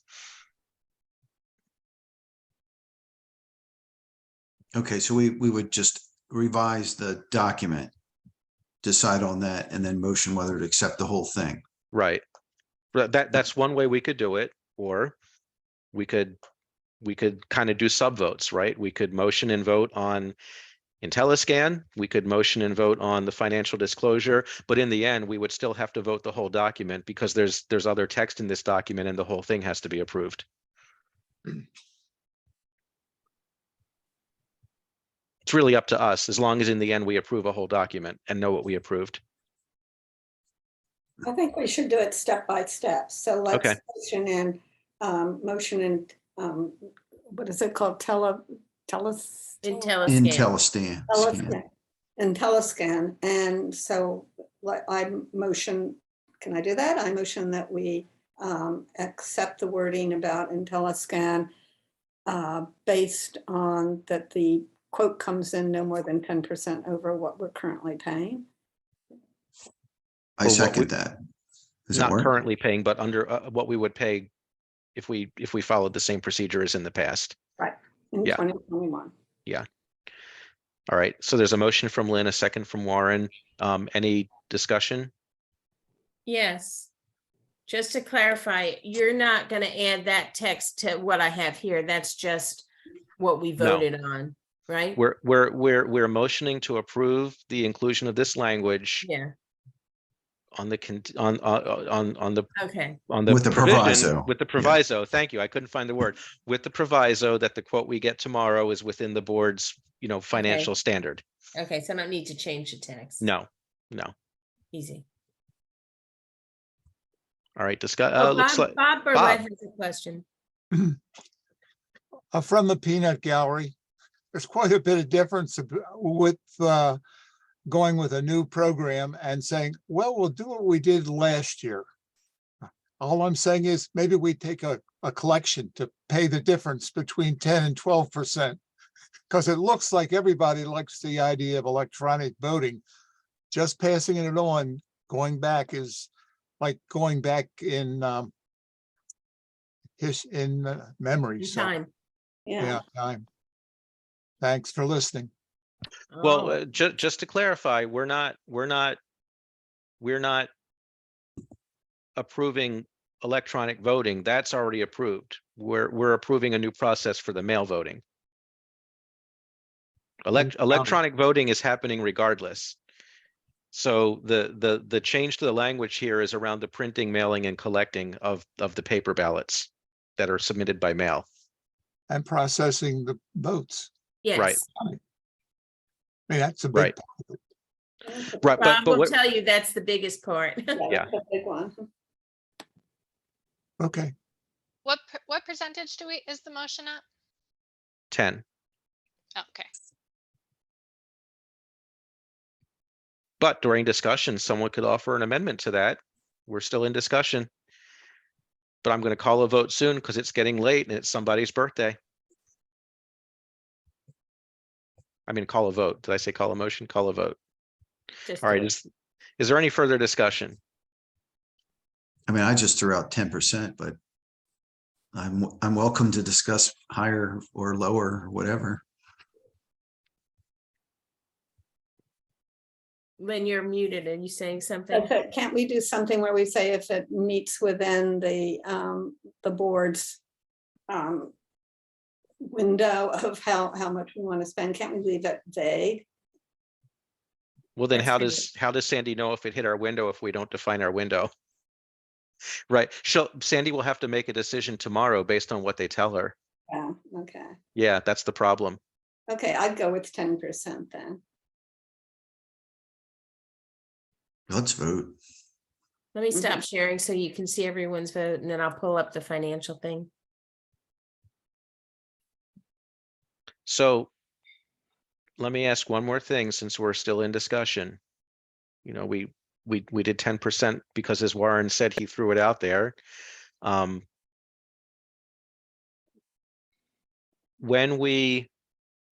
the main difference, right, all is equal except this company receiving our ballots and tallying them for us. And my understanding is they do that via scanning. Mm-hmm. So there's not really a lot of labor involved there. Mm-mm. Okay. So I was just trying to think this through because, you know, if they had to do what our election monitoring committee has done historically, labor is expensive. 10% may not be reasonable if they're opening everything and counting everything and recounting everything the way we've historically done it. But if inflation is at 8%, that still gives, gives more. I mean, it brings it from 8,200 to $9,000. Well, we're not doing the inflation anymore. We're going to get an actual quote from the old vendor who did the printing and did the mailing, but then didn't do the rest, versus the new one who will do everything the old one did and receive these ballots and tally them for us. And I just want to make sure that receiving these ballots and tallying them isn't going to be as labor intensive as what it was when we had to pick them up from Wild Lake and do it ourselves. Because if it is, labor is going to be more than a 10% cost over what we were paying the old vendor. And that labor may very well be worth paying for versus having people sleeping in the other barn all night trying to count these things. But you can ask Bob and Bob about that. yeah. Maybe we could say a ceiling of $10,000. I mean, what do we? I don't think that's enough. No, it's going to be high with inflation. I think even under the old one, we might be touching $10,000. Yeah, for sure. If it was 8,000 and change, and we think inflation could be as high as 8% since then, we're already touching. We're at 9, yeah. Yeah. Well, it's hard because we're kind of voting on something where we don't actually know what we're voting for in terms of the money. So I think Exactly. we can vote for the concept that we want to, instead of having the two Bobs sleeping in the other barn, that we want to turn the whole process over to another company. Yeah. That's why I'm saying, well, I mean, one way or another, we have to spend a lot of money. So maybe So the question is how much more money, what percent more money are we willing to spend to do it this new way versus the old way? But of course, the old way, it doesn't take into account turning it over for everything being done that the two Bobs are doing now. Right. So we're really comparing apples to oranges. We are. Is it possible at all to just have Sandy email us the final number and vote by email? You can vote by email if it's unanimous and then it's then entered into the minutes of the next meeting. I mean, temporarily stay the wording. We agree on the wording if yeah. But that way we don't have to hypothetically approve something at some, because if we say 10,000, I mean, that's low, but just giving an example, if we say 10,000 and it's 10,500, I don't think any of us would mind. Right. Okay, 10,500 Yeah. is fine. But if we vote for a limit of 10,000, then Sandy's hands are tied and, you know, too bad. We're You doing can- a I percentage. still want to stick to a percentage. I don't think we should put a dollar amount because we have no idea what Well, the old way whatever. would cost. Yeah. The percentage is still a dollar amount. I in know the you'll end. say no to this, but you do it like if it's over 10% at the discretion of like 2 or 3 of you on the board that you would value their discretion if it's somewhere in the field, but over 10%, just so But- that. wouldn't have But to we're vote again. getting quotes from the old company and from the new. But the old company, yeah, will get a Let Lynn quote, finish. but they Let Lynn don't do finish. it. Let Lynn finish. What are we saying, Well, Lynn? Are they comparable? I mean, are we getting quotes for the same deliverables? No, So I mean, even then, it's hard to, what is it worth to Well, us to have? That's what I'm saying. What percent over the old way are we willing to pay to take all the labor off of our volunteers? So that number it's 10%, which is, I guess, close to $1,000. Is that about right? I mean, We don't know yet. ballpark. I mean, but it's ballpark. Let's guess it's. Yeah, but Say I mean, it's 10, if it's $10,000, it would be about $1,000. We're basically so if paying we the can't, company $1,000 rather than having the Bobs do that work. not Is just that- the Bobs. It's everyone counting Potentially. ballots on election day too. Yeah. Right. potentially, yes. And when if you the- say it like, well, sorry, and when you say it like that, I mean, how many ballots do we mail out? You might get back in return if it's a contested race for either. You could get back upwards of 700 this year, I'm guessing, to 900 ballots. And the work that the Bobs put in before the election, getting most of them, getting mailings, probably took them total about 15 to 20 hours. No, how many are sent out? Because We send out $1,000 doesn't, 3,450. so $1,000 doesn't even cover the postage to mail them out. No, we're talking about $1,000 difference, not. Okay, we're getting really confused. Right. we I'm are. about to propose that we have a special session next Monday after we have these prices so we can stop debating what we don't know. Or let's just arrive at something and be done with it. Yeah, I don't see how we can, compare a company that's going to do it all with a company that's only going to do part of it. And We're also, not. this is kind of uncomfortably, what is the dollar value that we place on all of our volunteers and their hours of work, which is also a little uncomfortable to say, oh, we can just get the volunteers to do it. So I don't know, I'm kind of uncomfortable with, I'd be way more comfortable in voting on this after we have some hard figures. So I think I'm perfectly happy to do a special meeting next week.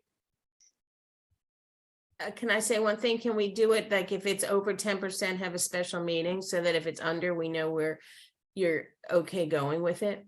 Special meeting Thursday evening at 7 if it's over 10%. Not Thursday. Thursday's too soon, Thursday. Jonathan. I thought you were We gonna have get to this give them- tomorrow.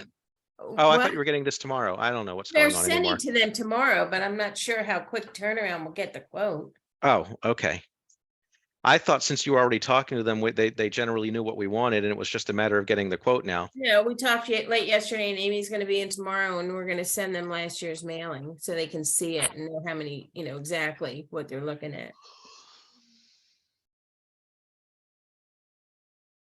Yes, Bill. Time-wise, can we wait until our next village board meeting to make the final decisions? No, absolutely not. Because by the next board meeting is February 14th, and we were gonna have people actually picking up their packets by what date, Amy? Then, basically. So can we make a note for the future, Brigida? Because I would say about half the time I've been on the board, we're like backed up against the wall and debating these things and we need to make decisions. Let's do the election guidelines in December. That's Or at good. least introduce them in the one meeting we have in December so that we have both meetings in January to wrap them up rather than sort of getting backed up in old business that second meeting in January. Yeah, I know that doesn't sounds fix good. anything today, but this feels like a little bit of deja vu. It doesn't happen every year, but anytime we Amen. have any kind of substantial change, it seems like we need more time than we give ourselves with this. Okay, But getting back to this year, as the board chair, I'm not supposed to make a motion, but let me say this. Would anyone on the board like to make a motion that we approve the change to our language to allow IntelliScan to do our mail and our mail-in tallying if their quote is no more than 10% greater than the alternative of using the old company and doing the counting in-house. And if their quote exceeds 10%, the board will convene in special session to consider the new quote before making the final determination on the language. So moved. Is there a second? Bill has a second. Is there any discussion? No. All in favor? Okay, now let's get to the financial disclosure. Woo. okay. Well, that was easy. Well, it was easier than I thought. This is worse than an architecture appeal. Oh, I don't know about that. So in doing that, we have not backed ourselves into any corner. If it comes within the 10%, it's done. If it doesn't, we still get another shot at this because then we'll have the numbers in front of us. Right. And so what we're saying is we're comfortable within 10% because we know we're spending a lot of money either way. It's just, is it going to be a lot or a lot plus 10%? If it comes in greater than 10%, we've committed to nothing, but we will commit to something based on that knowledge. Perfect. Okay, this is a draft that I sent to everyone of the financial disclosure, candidate financial contribution disclosure statement. Does anyone have questions? You've read it?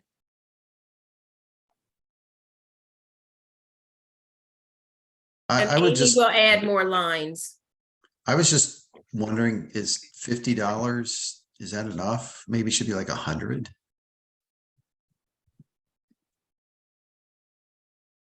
I mean, that's whatever. Yeah, $50 is like photocopying stuff at Staples, you know. Right, right. Even $100 at Staples wouldn't be that much. Well, this is, remember, this is only for contributors. So if you're, my understanding is if you're just paying out of your pocket to make photocopies, We don't care. it doesn't matter. Oh, it But doesn't matter? Then never mind. If Never someone mind. says, I'm giving you a $50 donation so you can go out and make photocopies, then you report it.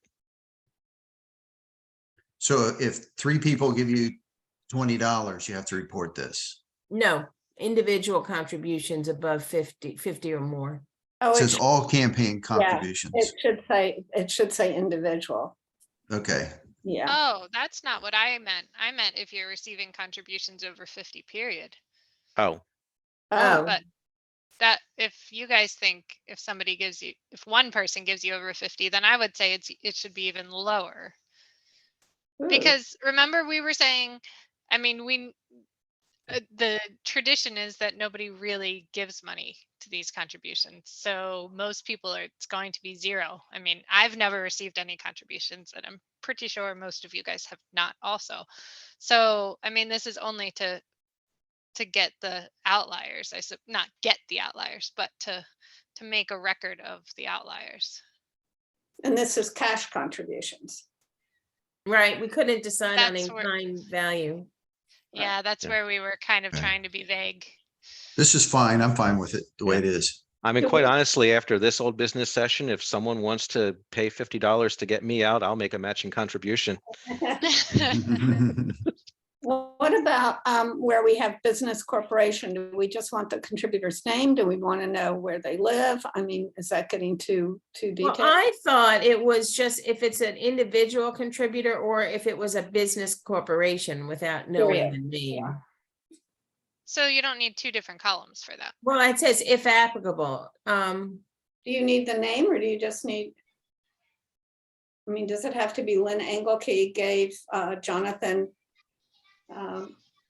It's your form, so you're gonna sign it, so we'll know that this came from you with the candidate name. Well, here. like, yeah, Lynn, if you as an individual donated to me, contributor name Lynn Engelke, business corporation would be NA, not applicable. Right, right. And the donation would be the amount. But like if you were treasurer for the, I don't know, the Better Oakland Mills Association, and you were giving at the direction of their board, then you would say, Lynn Engelke, treasurer, Better Oakland Mills Association, and then there would be the amount. Right, I'm just wondering, do we need to know the name of the individual? I mean, clearly we want to know the name of the corporation, but do we, just a We question. necessarily know it. If a check came from, Oh, yeah, yeah, right. Well, this is all I self-reported. agree, Lynn. I think it's only one data point. We don't need so two we don't different need columns. this middle column. Well, they need to be merged, right? It needs to say Yeah. like contributor's name, parentheses, individual or business or something like that. That Yeah. whether it's Joe Schmo's tree harvesting company paying Lynn to approve all the trees to be removed, or if it's Joe Schmo himself, he would be an individual. So then I would delete this column, right? Yeah, simplify. Okay. Yeah. Yeah, because I might think that I need to put in, Lynn Engelke, Tree Preservation Inc. But it's not my LLC making the contribution, it's me as an individual. So I think is it an individual contributing or is the business contributing?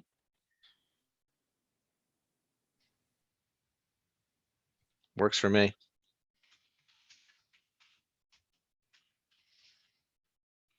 Anything else? Good. So you want to leave it at any contribution above $50? Mhm. Okay. It's all contributions. Yeah, oh, that's what it says. So to clarify that language, because Rebecca and Warren had two different interpretations of what that said. Do we want to say all? I don't want to say individual because then people might confuse that with individual versus business, but each contribution above $50 needs to be included below. That would be what Warren was thinking. Me too. But what okay, so Rebecca if was it's- thinking was, if you receive contributions totaling more than $50, all need to be listed below. There are two ways of interpreting that right now. And I thought So- all meant it was the sum of it.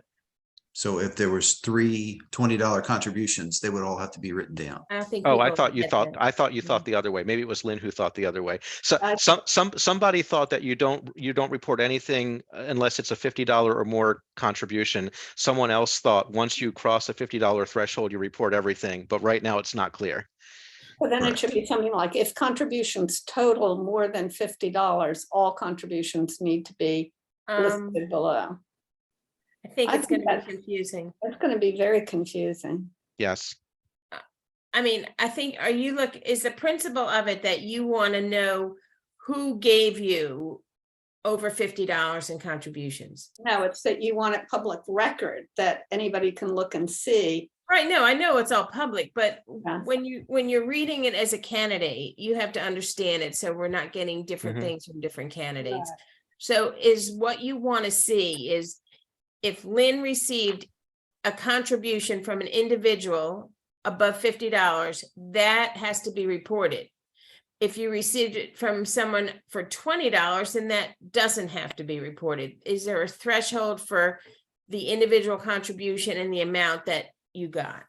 I think it's difficult because you wouldn't know until the date that you're submitting this, whether they totaled above $50 or not. If you got $2 from somebody and $5 from another, and then you got another $5 and then you got $40, then there you are. You're I think $2 the limit. I think you want that's to a know good who point, gives you Lynn. the bigger Mhm. amount. Yeah, so maybe if we change it to any campaign contribution over $30 or over, I don't know, a little bit lower. How about we make Yeah. this really easy and just say any campaign contribution at all? Yeah, that's what I think. All contributions must All be campaign included. contributions. Oh. Any monetary contribution to your campaign, you report, period. Yeah. If someone Well, gives that me $1, I'll put it on the spreadsheet. That clarifies, because I was going to say it's a little confusing because then the checkbox up above says I've not received any monetary campaign contribution. And then we say list anything over 50. And so then it's like, if you're in the Exactly. middle, what do I have to do? Exactly. There, done. I like Bill, it. I like is that it. what you were gonna say? I noticed Bill's hand after I said my, okay, done. Also, do we want to say must be reported when we say it's encouraged but not required? Then we should say should be reported. Mhm. I Good can put in point. parentheses How- encouraged, not required. How about any monetary contribution to your campaign to be reported below? Just to make it clear, you Hey, use that- that below if you're But it's all still voluntary. Yeah. right. And it makes it clear. You wrote that like a million times on all the various Yeah. things. Yeah. That looks good. Okay, I had a comment. I'm going to duck out because I'm not feeling good. But on the other paper that you sent us, and now I can't find it. 'Cause I have- The text, let me finish, let me stop this. We're good with this? well, hang on. What was? Your comment wasn't on this part, not on this form, the other form. but was it? Okay, I think you should say to be reported below, colon. Okay. Let me just do this for Amy so that we know that we need another one. We'll send them both. Below, yes, that's very good, Lynn. Everyone good? I like it. Yeah, real quick, do we need a date? I mean, like, There is if, a date for the submission. Oh, And then I we'll do mean, another like- sheet that will say April 10th. I know it's all voluntary, so it doesn't really matter, but if Warren pays me $50 this summer because he liked something I did, and then I end up wanting to run for CA rep next, I don't know. I don't know if dates matter. Never mind, carry That on. would be- It's too that would late. be for We the don't need next to worry year. about it. That Okay, would be for the next year. yeah. You just need to keep an account. Let the state legislature figure that one out. Yeah. good call. Yeah. All right. Is there a motion to include the language as we've just amended it as section F of the election guidelines? So moved. Okay, I saw Jerome's hand go up first, so I'll take Warren as the second. Any further discussion? Wait, we didn't talk about the text. We only did the form. Oh. Oh, that's how tired I am now. Yeah, me too. Good catch, Rebecca. It's only because I have comments on this part. Jerome, do you care to rescind that motion? All right, let's continue. Rebecca? Sure. I don't think the second half of that first paragraph should be in there about the request for financial disclosure statements is in anticipation of potential Maryland legislature. That's unnecessary and confusing. I think just this is what we're doing this year, regardless of why. I Okay. agree. Go for it. Because what if I like it. Because then next year we won't do it if the legislature doesn't enact this. I mean, maybe Right. we're going to do it anyway. Right. Not if it takes this long. And then the other thing, I'm confused, the end, it says a simple form is included to be submitted on March 10th and on April 10th. And I understand this is tough because we were trying to make two different dates to encompass time periods, but if I want to submit it on March 9th, does that not count because I didn't include March 10th? I don't know how to fix that. The first one was easy, just By delete. But March. this- No, I actually think it should be on, not by. Because if you say by, that means someone could submit it on February 22nd. And then you don't know what's been going on again until sometime in April. Or they Yeah. could submit it on February 22nd and say that's my by March 10th, and they could do February 23rd, that's my by April 10th, and then you don't know what happened for the next, 2 months. So I actually think agree. on is correct language. I think it should be, though, it should be, will be asked, not required, to submit 2 forms. The first on March 10th and the second on Yeah, March sure. 10th. Because Yeah. otherwise it's not, you don't know what, I submit it and then I submit it again. So the paragraph should start, 2 simple forms are included in the Yes. candidate packet. So that's the last paragraph. Alternatively, I'm fine with that. It's not that important. I mean, we'll see. This is our pilot, so we'll see if March 10th and April 10th, the Brigida hates us for this decision that we've made. But I don't know if it would be more worthwhile having like one form encompasses like a time period, this date through this date, and then the other form encompasses this date through this date, and they both must be. I don't. It complicates it, but do you know what I'm trying to say? Is I think we can, I think we can put that on the form. Okay. I think on top of the March 10th form, we say all, all contributions through close of, through March 9th. And on the April 10th form, we say any additional contributions received since March 10th, something like that. Okay. And let the forms take care of that versus this language. So it's Good. 2 simple forms, forms plural. And then it needs to clarify that submit the first form on March 10th and the second form on April 10th. To really make it clear. I feel like Sandy's just going to up and quit after tonight. I don't know how you're all feeling, but I don't think she's going to be back for the next meeting. I can also fix like really minor grammatical errors like the pluralizing and stuff. Good.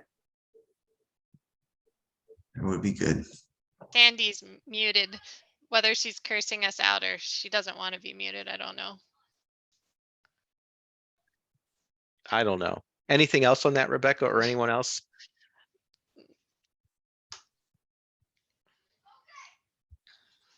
You're lucky I I'm muted. motion. No.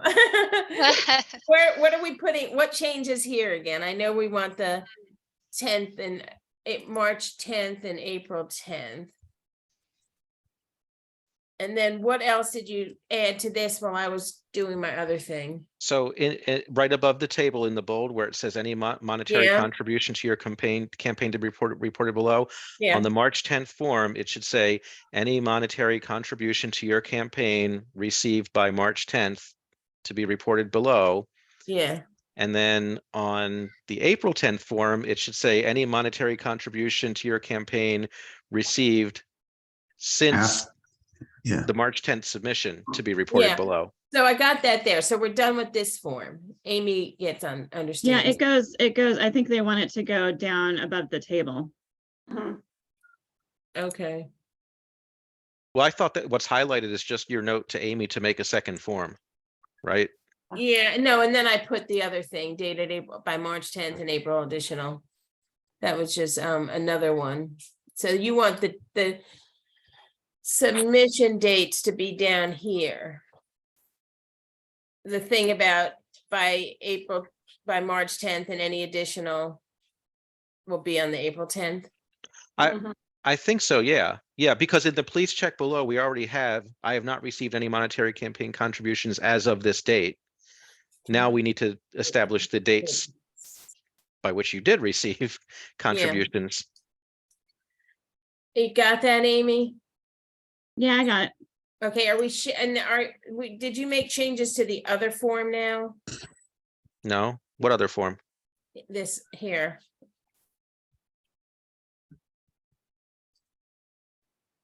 We're taking this statement out. Yes.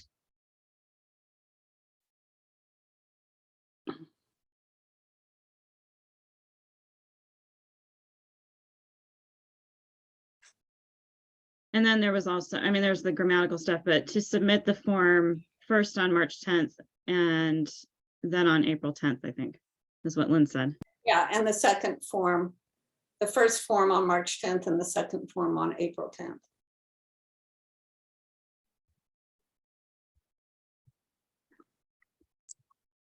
Okay. Okay.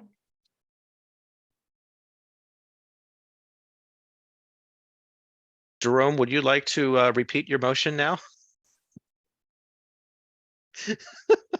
I'm going to take that as a motion to insert the language and into section F, along with the I forms resubmit as my motion. attachments to the package. All right. I got a second from Warren. Any further discussion? All right, all in favor? 1, 2, 3, 4, 5, 6, 0, 0. Okay. It's gonna be a And- while, okay. And now finally, is there a motion to accept the election guidelines as amended, contingent on the provision in our first motion on the IntelliScan language? So moved. Second, Okay, is there, okay, any discussion? All right, all in favor? 6, 0, 0. Thank God. All Did right. God vote? Did God vote with us too? I don't know. I don't know. All right, Bill, CA play area discussion. As far as I'm concerned, they can do what they want if we finish this quickly. Yes, yes. Just level them. I don't care anymore. I'm kidding. Yes. I'm kidding. No, I know. We need some levity after we've been in the weeds so long to get things nailed down, but it's all very important. CA, just brief description, CA has the February 9th work session, and in that agenda, there's a 50-minute discussion of playground areas.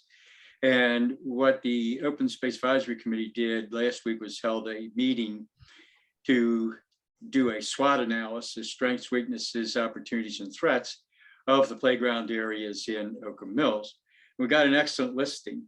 And then I asked all the members who were there at the Zoom meeting, and then those who couldn't attend the meeting but contributed to the SWOT analysis, it was 10 of us, to then email back to all of us their 5 most important items.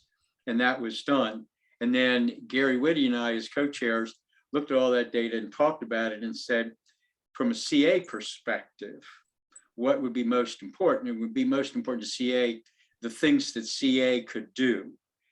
Because there were some of the important items that people pointed out were items that CA, it exists today, but it might not necessarily need to be changed, okay?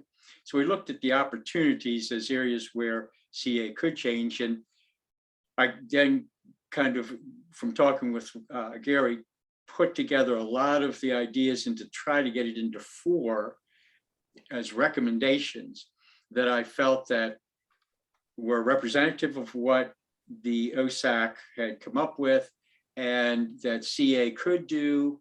They were fairly comprehensive but doable, and then suggested that 5th recommendation would be the way to bring these 4 recommendations to fruition would be to have CA work with the HOCO by Design consultant to have a community-driven participation in Oakland Mills to look at the best practices nationwide, where they work well and why, and then to educate the people at Oakland Mills to new safety standards that and other issues that might impact the size and location of the existing playground areas. And playground areas is more than just a tot lot. It's the surrounding area, tables, benches, chairs, open areas, et cetera. And so that's what I put together was the executive summary, the 4 recommendations with the 5th one as the way to get the other 4 to happen. And put that in the executive summary and then provided all the background documents so you could look over all of the details as you wished. And what we don't have any more Oakland Mills Village Board meetings prior to that CA work session on the 9th. So I wanted to have us discuss this tonight. The idea would be, what do we want to do with what the OSAC has recommended? Do we like some of it, all of it, none of it? Do we want to do anything as a board in terms of sending some letter to the CA board concerning the open space playground areas in Oakland Mills? So that's what this is. And the document basically would be recommendation document, the executive summary, to focus on.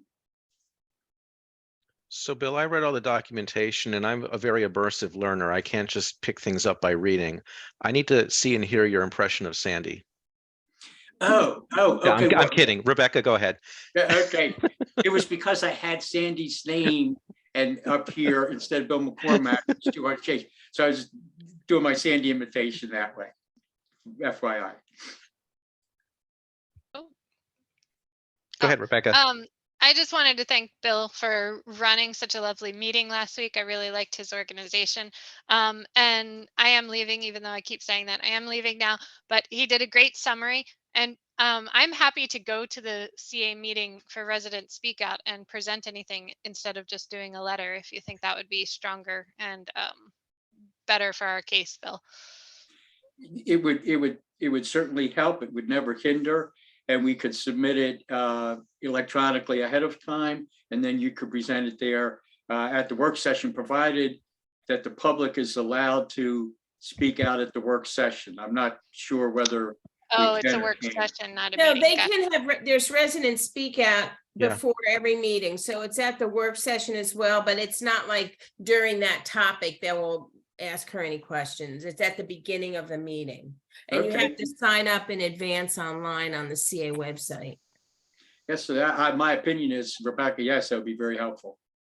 So I think this is a very reasonable, well-informed, well thought out executive summary. And I also looked at all the backup material. I'd be very comfortable if this is what we provide to CA, in both speak out and in written format. I think this says it all very well. And obviously, if they want to work with us on the lower level details or see the backup information, we'd provide it.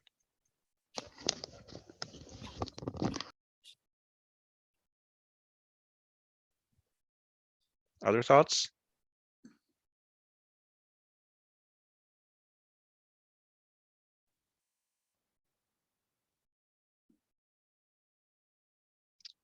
Do we have a motion to accept the recommended, what should we call this?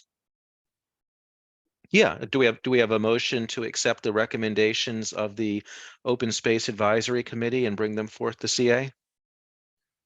I so move.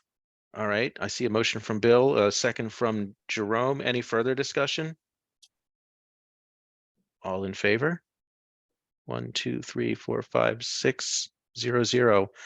Oh, Rebecca left. Okay, Yeah, so hopefully Rebecca can deliver that at Speak Out. But regardless, let's put this on our letterhead and prepare to send to the CA board and president.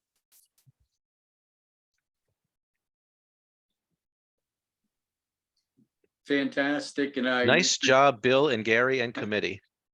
Yes, thank you all so much. Greatly appreciate it. Thank you, Bill.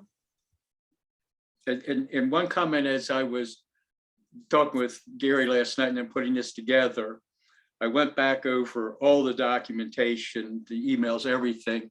And my thought was of the 10 who contributed, well, the 9 other people contributed, was it's a gold mine of gold mines. Very, very good. All right. Jonathan, Yes. we got out of elections before we finished elections How did we do that? because my mind is spinning. So what we have Oh, to the do EMC. is the EMC chairs and co-chairs, and I just want to show you the calendars again because I've moved everything up a week to give us ample time. So I can share the names of the committee members and the chairs, okay? Okay, Okay. okay. So Okay. I will share the committee members. And they are co-chairs, and I really want to thank the Bobs again. I wasn't begging, but that did help, and lunch out help. But no, they're stepping in to know they're going to help Regina and work with her this year. So I totally can't tell you how much I appreciate them. And then the committee, Barb Hazel, Judy and Steve Gottsack, and Jean Bob Rosenberg, Pat Gilraith, and Claudia Hollywood. And then based on the, if it's a contested race, we'll probably look for additional counters that come that night to count, which will be just the day of ballots, which will make it a lot less. So, you know, that might be enough, just these folks. But we've always asked for additional counters like Kathy Berlet and Saj Bartolo and any, you know, other people that our committee chairs are comfortable with just counting ballots that night. So I would just like, that's part of my end of my election thing. And what we need is for the board to vote to approve, not the whole committee, but you can, especially the electric chair, electric committee chairs, election chairs. Okay. Is there a motion to approve the election chairs and committee? A motion from Bill, second from Jerome. Any discussion? All in favor? 5-0-0. All right, so we're sending the Bobs to the electric chair again. That's what it feels like for them when they're counting ballots, I would just tell you. Well, Let me get maybe this straight. Can I get something straight, John? It's 8,000 if you do it the old way, 10,500 with the new way. So obviously the election committee's worth $2,500.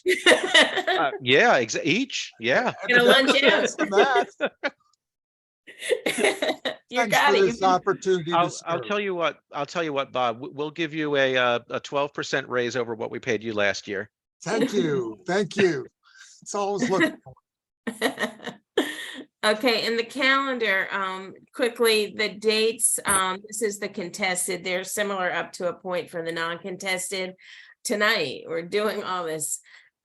Tuesday, February 14th is when the packets will be available online to download, and there will be a few copies at the village office if anyone wanted a hard copy.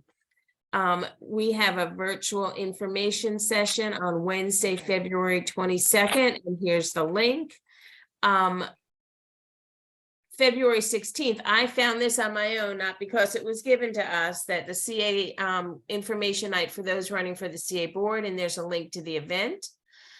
March 3rd is when all the applications are due. So it gives them from February 14th to March 3rd to decide.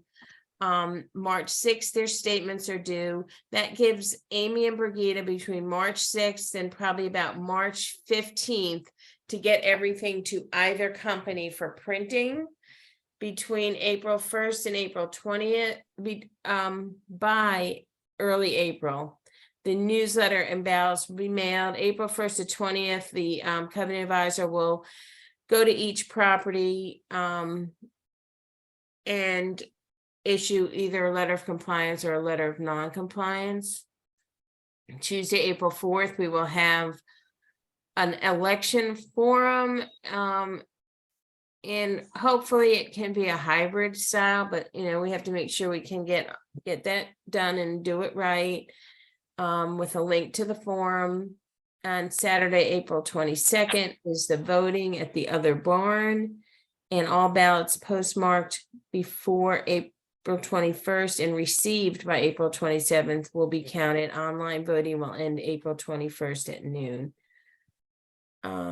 So none of the text has changed from last time you saw it. It's just the dates to give more time to put together the mailing.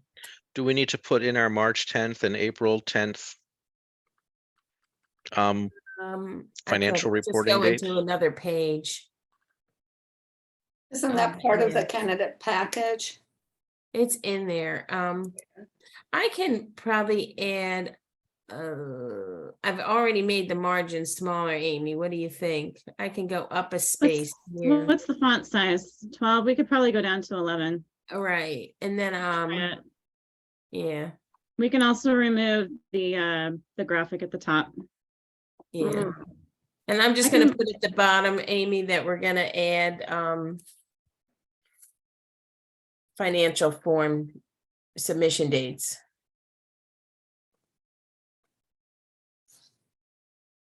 Okay.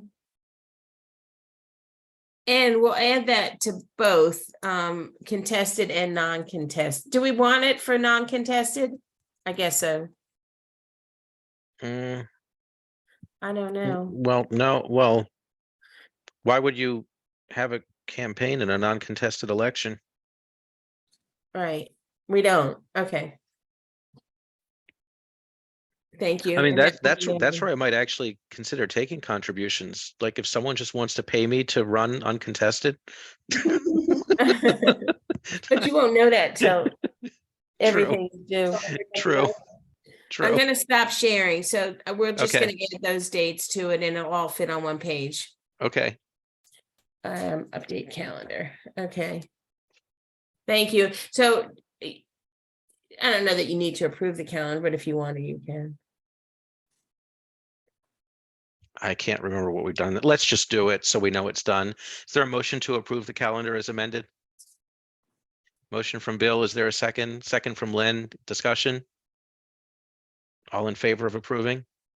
500. It's quicker than trying to remember what we've done in the past. Okay, Okay. Now can I do the board chair report, please? yeah. I actually had stuff tonight thinking we, okay, so first of all, I sent an email over the weekend, thanks to Alex Hakimian alerting me that a couple of bills that this board had supported previously are now being reintroduced through the committee process in the state legislature. One was the homeowners bill of rights, and the other was the one where the state would allow the counties to set up funds using property tax revenue for supporting infrastructure improvement in HOA communities. So I sent the email around because one of them had to be submitted by 3 o'clock today to see what you thought. The other one has to be submitted, I think, by next week, which means we had to discuss that one in this meeting. You know, I supported sending the testimony on the one that was due today. Bill did as well. I have to report that thanks to a miscommunication between Sandy and me, that was 99.9% me. We submitted that today, even though I didn't get something from all of you. So I apologize in advance if anyone had an email in their draft saying, no, I've changed my mind. I wholeheartedly oppose this now. But that's my fault. I was not clear in what I sent to Sandy. And when I sent the next email today saying we only have 35 minutes left, you know, it's going to die if I don't hear from you. Sandy went, oh, I already. Well, we had so I much already going sent on it. today. I Yeah. didn't want to miss it when no one got back except for Bill. I took their new answer as a yes. But that is, I mean, it is the same legislation under a different House bill, you know, going through the state legislature this time. And if you recall, the last time we did support that, I sent the letter of support that we wrote last time. And that was actually the one where we had that little disagreement with CA because they had submitted something on behalf of themselves and the villages opposing it while we were simultaneously supporting it. And honestly, I don't even know if CA had this one on their radar or if they've sent anything in this time. Ginny couldn't join us tonight, or maybe she would know, but I haven't seen anything out of CA. And then the other one is a reintroduction of the infrastructure bill, which we supported last time. Again, we don't have time to bring this back at another meeting because I believe that one is due February 2nd, if I recall. I can't pull up my email right now because my browser froze, but I think it was February. It was sometime next week. But I did want to make sure that I brought that into the board chair report since Alex alerted me to it over the weekend to see if we want to reiterate our support for that bill. Thoughts on that? Bill? I think these very important bills, we supported them last year. They're just under a new number this year, same wording. I think it's very important to support both of them again. All right. Does anyone object to continuing our support? Jonathan, Okay. can you just give me a brief summary? I apologize. I must have missed these emails. So the bill we accidentally prematurely re-supported today is a homeowners associate. It's called a common ownership community bill of, and it basically lays out what residents living under an HOA's rights are, relative to their relationship with the HOA. And we supported that before because, first of all, we felt it was the right thing to do. And in reviewing it, we actually found that we already met or exceeded what that bill calls for. Okay. I And remember that was Okay. that was actually in our testimony. I think in the first paragraph, if I recall, we even state, at the Oakland Mill, we believe that we already meet or exceed what this legislation is calling for. The second one, I guess so we've been talking a lot about the HOA private road issue and what the county can do to help. The second one would be the state enabling the counties to basically set aside funds where some property tax revenue could be saved so that they can assist in infrastructure improvements for the kind of the private common use areas in HOAs and COAs. Oh, here it is. I didn't So update this was it for the this year infrastructure fund. Yeah, we would from just need to last year, but change we'll have to the bill update year it. end number. Yeah. Yeah. Okay, that's fine. That's good. Thank you. Okay. All right. So is everyone good with going back on the record in support of those again? Okay. I don't even think we need a vote on that since we're just reiterating something we did. We're not changing a previous position. Okay, the other thing in the board chair report, and I'm going to report what is otherwise publicly accessible. So I would ask that, well, you can ask me questions, but my response might be it's not something we can discuss in open meeting. As you know, we did have a legal matter where a former resident of Oakland Mills had filed a suit in district court against the board for denying an in-home business. The case, I believe, is Boyle et al. Versus, actually, it was Howard County Department of Inspections, Licenses and Permits, CA, Oakland Mills Community Association. But it was mainly us because we ultimately made that decision. So that case did go to trial yesterday. And long story short, and this is publicly available information on Maryland Case Search, the judge dismissed that case. So good news. And hopefully hopefully that's the end of it. Our attorney is basically wrapping things up for us, and Sandy and Bill and I will likely have a follow, or maybe it'll be Brigida by then, likely have a follow-up conversation with the attorney should there be any next steps or anything like that. And then of course we would bring that back in a future closed session should we need to discuss any items of legal strategy. But as of right now, as of yesterday, the judge had dismissed the case that Ms. Boyle brought against us. Okay, that's enough from me. Let's move on. So Ginny's not with us. She had a conflicting meeting tonight. So for the final time, Yeah. we're going to get our village manager report from Sandy, not the final village manager report, but the final village manager report from Sandy. Right. Whoa, my brain is fried at this point of tonight, but yeah, it's bittersweet and surreal. So I haven't even realized, and I won't probably till I wake up on Friday, that I'm actually entering retirement. And so I won't do my thank yous. I mean, I can't thank you all enough for your support and friendship and everything that goes along with having enjoyed the job of my life, because that's what it's been. I will tell you that Brigida and I mean, we've had a lot of things happen this month that totally came out of the blue.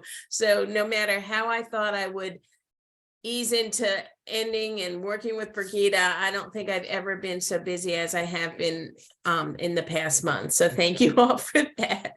But Brigitte and I have met probably almost every day since she was hired, going over the parts of the operation that she needed to get up to speed on, which are basically all the financial parts of it, check writing, payroll, 401k, and it's not a hard concept, but everything is detailed and has to be done a certain way. So we're working on that, and she knows that the first time she's doing any of it of her own, if she wants to call me, I will be there to help her, because you can just do so much in the time we've had. Today, I had a shredding company come, because documents in our office have not left the office since probably 1968. And there were so many boxes of things that were so outdated that I didn't feel comfortable leaving Brigida with file cabinets filled with documents and employee status and invoices so far back. So everything that she needs is there. We've retained everything that we needed to retain, but we've had about 10 boxes of shredding.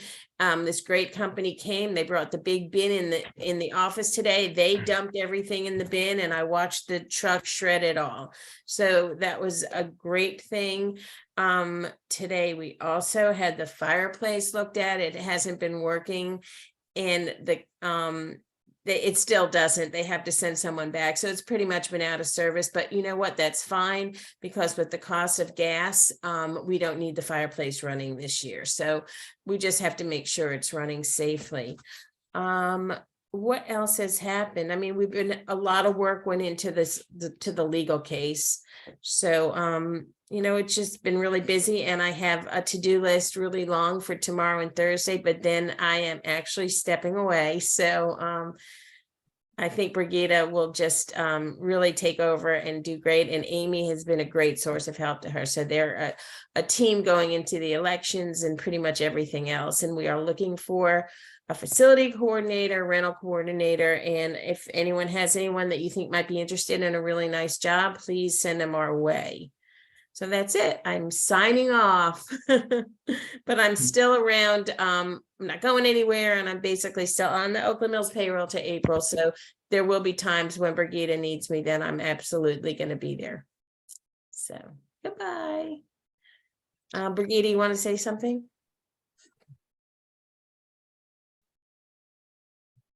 Brigida. If I can find my unmute button. I'm not going to say too much because I don't want to cry. So I'm looking forward to working with all of you. I know that it is a high expectation, and I'm looking forward to giving it my 110%. And Sandy has shown me many things, but I am certain I will be calling on her for advice, and I will miss her terribly. Our morning coffee catch-ups will not ever be the same, but I'll just have to call her on the phone. So yeah, we've been Sandy, together for more than everything. I've been with my family. So establish a wonderful friendship here. But good luck. Thank you, Good luck. Sandy, and enjoy. I your will. retirement. Thank you. Thank you, thank you, thank you. You're welcome. All right, committee reports. Lynn, anything else out of architecture? All right. Bill or Gary, anything else? Oh, Gary's not here anymore. Bill, anything else out of open space? Nope, just a big thank you. All right. Warren, anything public space? Yeah, I got a few things. We haven't really talked for a couple. I'm sorry, I know it's late, but I cut it down to about 5 items real quick. I went to the BAG meeting, which, as you recall, is the Bicycle Advisory Group. It's a Howard County meeting. I just wanted to pass this on. The Thunder Hill Road, starting at Lightning View to Maryland 108, will be repaved tentatively sometime the summer of 2023. And there's talk of adding sharrows. Do you guys know what sharrows are? I see puzzled thoughts. Share roads. Sharrows. Oh, I thought you said share. SHARROWS. And it's basically, it indicates that bicycles and cars can share lanes. And we question whether that was, what it would do, if it was actually beneficial to actually even do that, because people would be confused. Isn't that the law anyway? That is No. exactly the law. So Okay. yes. I think So it's we confusing. question the usefulness of it, and there's actually been reports that said it's actually less safe to add those. But I mean, the jury's out on that. So I'm not clear why they're doing that, but they're going to look into that. So, but anyway, it's going to be repaved. So there may be, yes. I just have a question. I don't get it. So that would mean there'd be that you'd divide the road up into 3 lanes, No, one direction, the other direction, and a shared one? What? no, what no. would All it mean? means is that that lane can hold a bike or a car. So that's share it's- the road. That's just. It's what- share the road. It's Okay. share the road, yes. Yeah. Anyway, but, and they may not do that, and they may not pave it this summer or not, but they're warning us that they're planning to do it, but it's tentative, so. Yeah, I know it's very confusing, sorry. So the other thing is, this is really cool news, and the South Entrance Trail, I don't know if you recall this or not, it starts near Toby's. And they used to call it the sewer line because it follows the sewer line, but it goes under 29, goes under Broken Land, and it goes all the way to Stevens Forest near Allview. And that's the plan. So I had written some up last spring, and I said, this is a great trail, but it'll never happen because there's no money. Well, guess what? There's money now. The feds have provided $3 million to this process, and the county's going to put in another $1 million. It's going to start in 2023. Construction will start. So it's we'll have another trail that comes out of downtown, and it's close to us. So it's, for me, it's very exciting. And I know Phil's really excited too. So he's been asking me all about that. And Warren, ultimately, will it go to Savage Mill? That's the next tier. And there are plans to do that. It's still, it's not, they don't know when. There's no money for that. And I think the Allview community is not embracing that part. So if it happened, is that what would it ultimately make its way from Stevens Forest to like Carlinda and then connect with what is that called? The Patapsco Trail or something? Right. I think it would do that near the Lake Elkhorn. Okay. Right. And it would connect with that trail. Okay. Yes. And that would be amazing if that happened as well, but one step at a time. Right. Oops. If you Did hang your on a power minute. just go out? No, I'm in the room with plants, and okay. the grow light just went out. Let me turn on my lights. Time to. You can give me like 30 seconds. Sorry. I think I like that. I want to know what he's growing. Plants. Well, that was exciting. Woohoo. I guess we're running late. Yeah. Okay, well, that was good news. The other good news is Dobbin Road Path. There's a multi-lane path along. There's no sidewalks right now on Dobbin Road. So it's a terrible road. It's been that way for a long time. And a lot of people, you'll see there's dirt trails where people walk back and forth along the street. They're going to start this again in 2023. The county is going to start the multi-use path starting at Oakland Mills to go all the way to McGaw. And that'll be on the, I guess that's the east side of Dobbin. Yeah. And so that's going to start this year. And the next part, they're also talking about starting that in 2023 as well. And that would be from McGaw all the way to 175. Wow. There's already a path that goes from 175 to Old Dobbin Road. So that's already been done. And the idea is that will all be available. It'll be started at least in 2023. For bicyclists, it's very exciting. That's great. Yeah. Even for people walking, that's, yeah. And it'll be good for it will give us another kind of a way of connecting to the businesses from Oakland Mills. So I really like that. And then on tomorrow, I'm going to speak out. I'm going to talk to Dr. Ball and tell him that I want the Orchard Green pathway and the multi-use path. And I get 2 minutes apparently to talk about that. So I'll do that. And I'm going to mention that the board supports it because you have supported that in the past. And thanks for your support. Oh,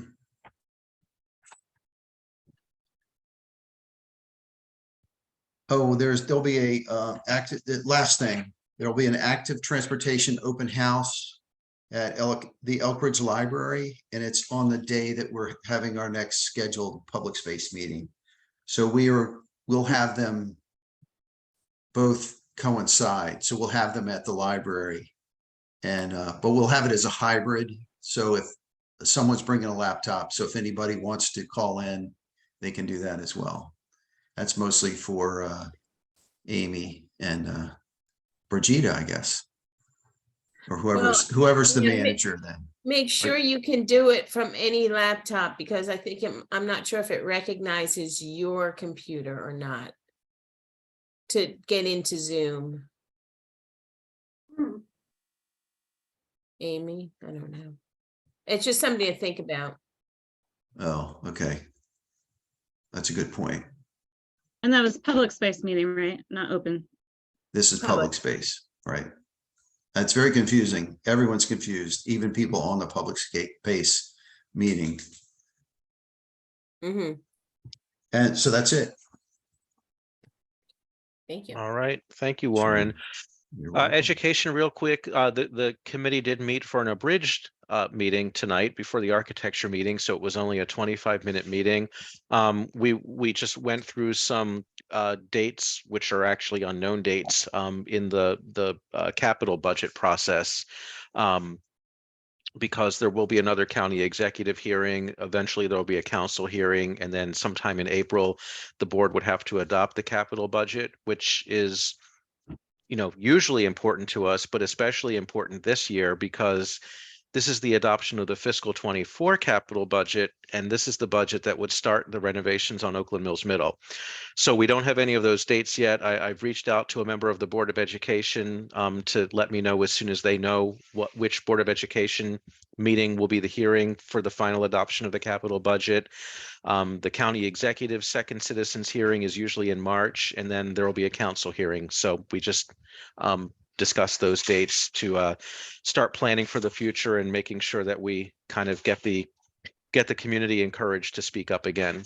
And then we just talked about a few other education matters that it's too late to go into now and doesn't really affect anything we're doing. It's just sharing of information. So that's it. All right, let's go to the bulletin board. I'll start with Amy. I'll miss you, Sandy. I'll miss you too. And I just want to make sure, go to Brigida too, okay? I am going to Brigida. Oh yeah. That's all you got?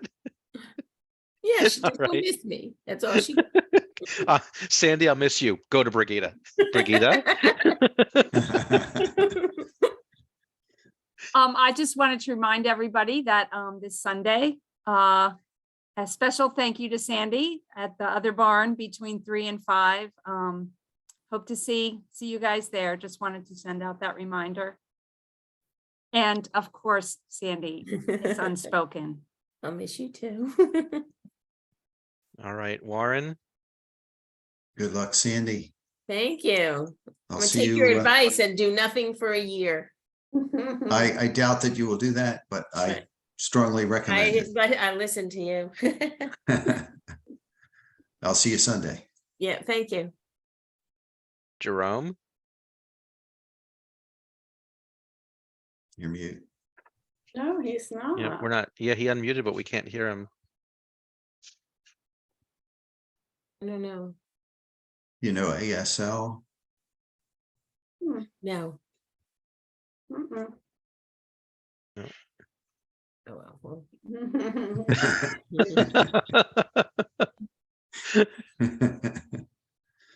Oh, now his video, it looks like maybe I his know that's been happening. It's really making my It eyes. has. strange.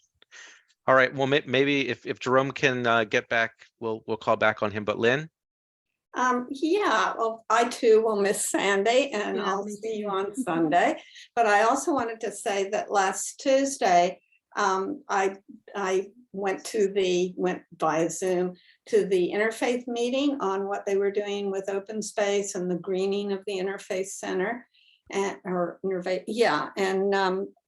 it was terrific, really. What they were talking about was so interesting. They're doing so much with stormwater management, planting trees, doing pollinator gardens and all of that. So they took time during their presentation to say how Oakland Mills had supported what they were doing with our donation.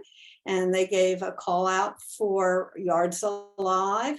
And they, asked for any volunteer help. They're joining with the Maryland Plant 4 Million Trees or 5 million trees, whatever it is, for the All Maryland program.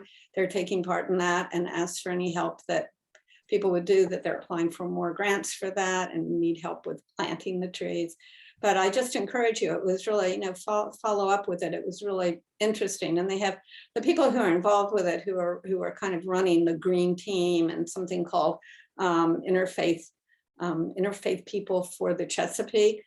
They've got 3 or 4 scientists on their board. So, they have people who really know what they're talking about. And not that we all don't know what we're talking about, but they particularly know what they're talking about when it comes to stormwater and vegetation and that sort of thing. So Bonnie Sorak is the person who's kind of leading it at the Interfaith Center. So I encourage you to just look. I think the presentation is recorded, so I think you can probably access that. But it's a good thing. Nice to know what our neighbors are doing. And that's all going to affect us because of the stormwater runoff from their parking lot goes right into, our storm drains and our parking lot, and what one does affects everybody. So just a call out to them. Thank you, Lynn. Bill? Yes, Sandy, thank you for your, what at times feels like your lifetime of service to your home, Oakland Mills. And I will see you Sunday afternoon. Today, Bill, I found a picture as I was cleaning out my drawer for Brigida, and it was from the board that hired me. You had a mustache back then. Yeah. Yes, I actually was a full beard, but sprayed in so much that it looked just like a mustache. Oh, okay. It was a great picture, and I did actually save it. I need to see this. I'll send it. I'll scan it. All right. Well, Sandy, I will repeat. Thank you very, very much from the bottom of my heart. I'll have more to say Sunday, but all joking aside, and I realize I did most of the joking on how long it took us to do the election guidelines. I mean, one of the reasons for that is that, Sandy in her last week, in her last days as the village manager, was still looking for ways to improve things. I mean, someone 4 days away from walking out the door could have said to Wild Lake, "That's nice to know. That can be Brigida's problem next year." But no, that's not Sandy's way. She is going to look out for us to the very end, and it's greatly appreciated. And the other thing I want to say is happy, very, very happy 70th birthday to happy birthday, Mr. Ken. Sandy Cedarbaum, Ken Waiting for his Cedarbaum, cake who very has been patiently. waiting has been waiting very patiently for cake. And I think in my time on the board, this is not the first time that his birthday celebration has been delayed. So again, it's not just Sandy's dedication, it's the whole Cedarbaum family's Right. dedication. And my So son, thank you who's very home too, much. waiting for cake. Yes. And hi, Jeffrey. Can you And guys with hear me now? that, Have earbuds in. other 'Cause I than told them they couldn't make noise. other than me coming back to say we're adjourned, I'm giving Sandy the last word tonight in the bulletin board. Oh, Bill, what?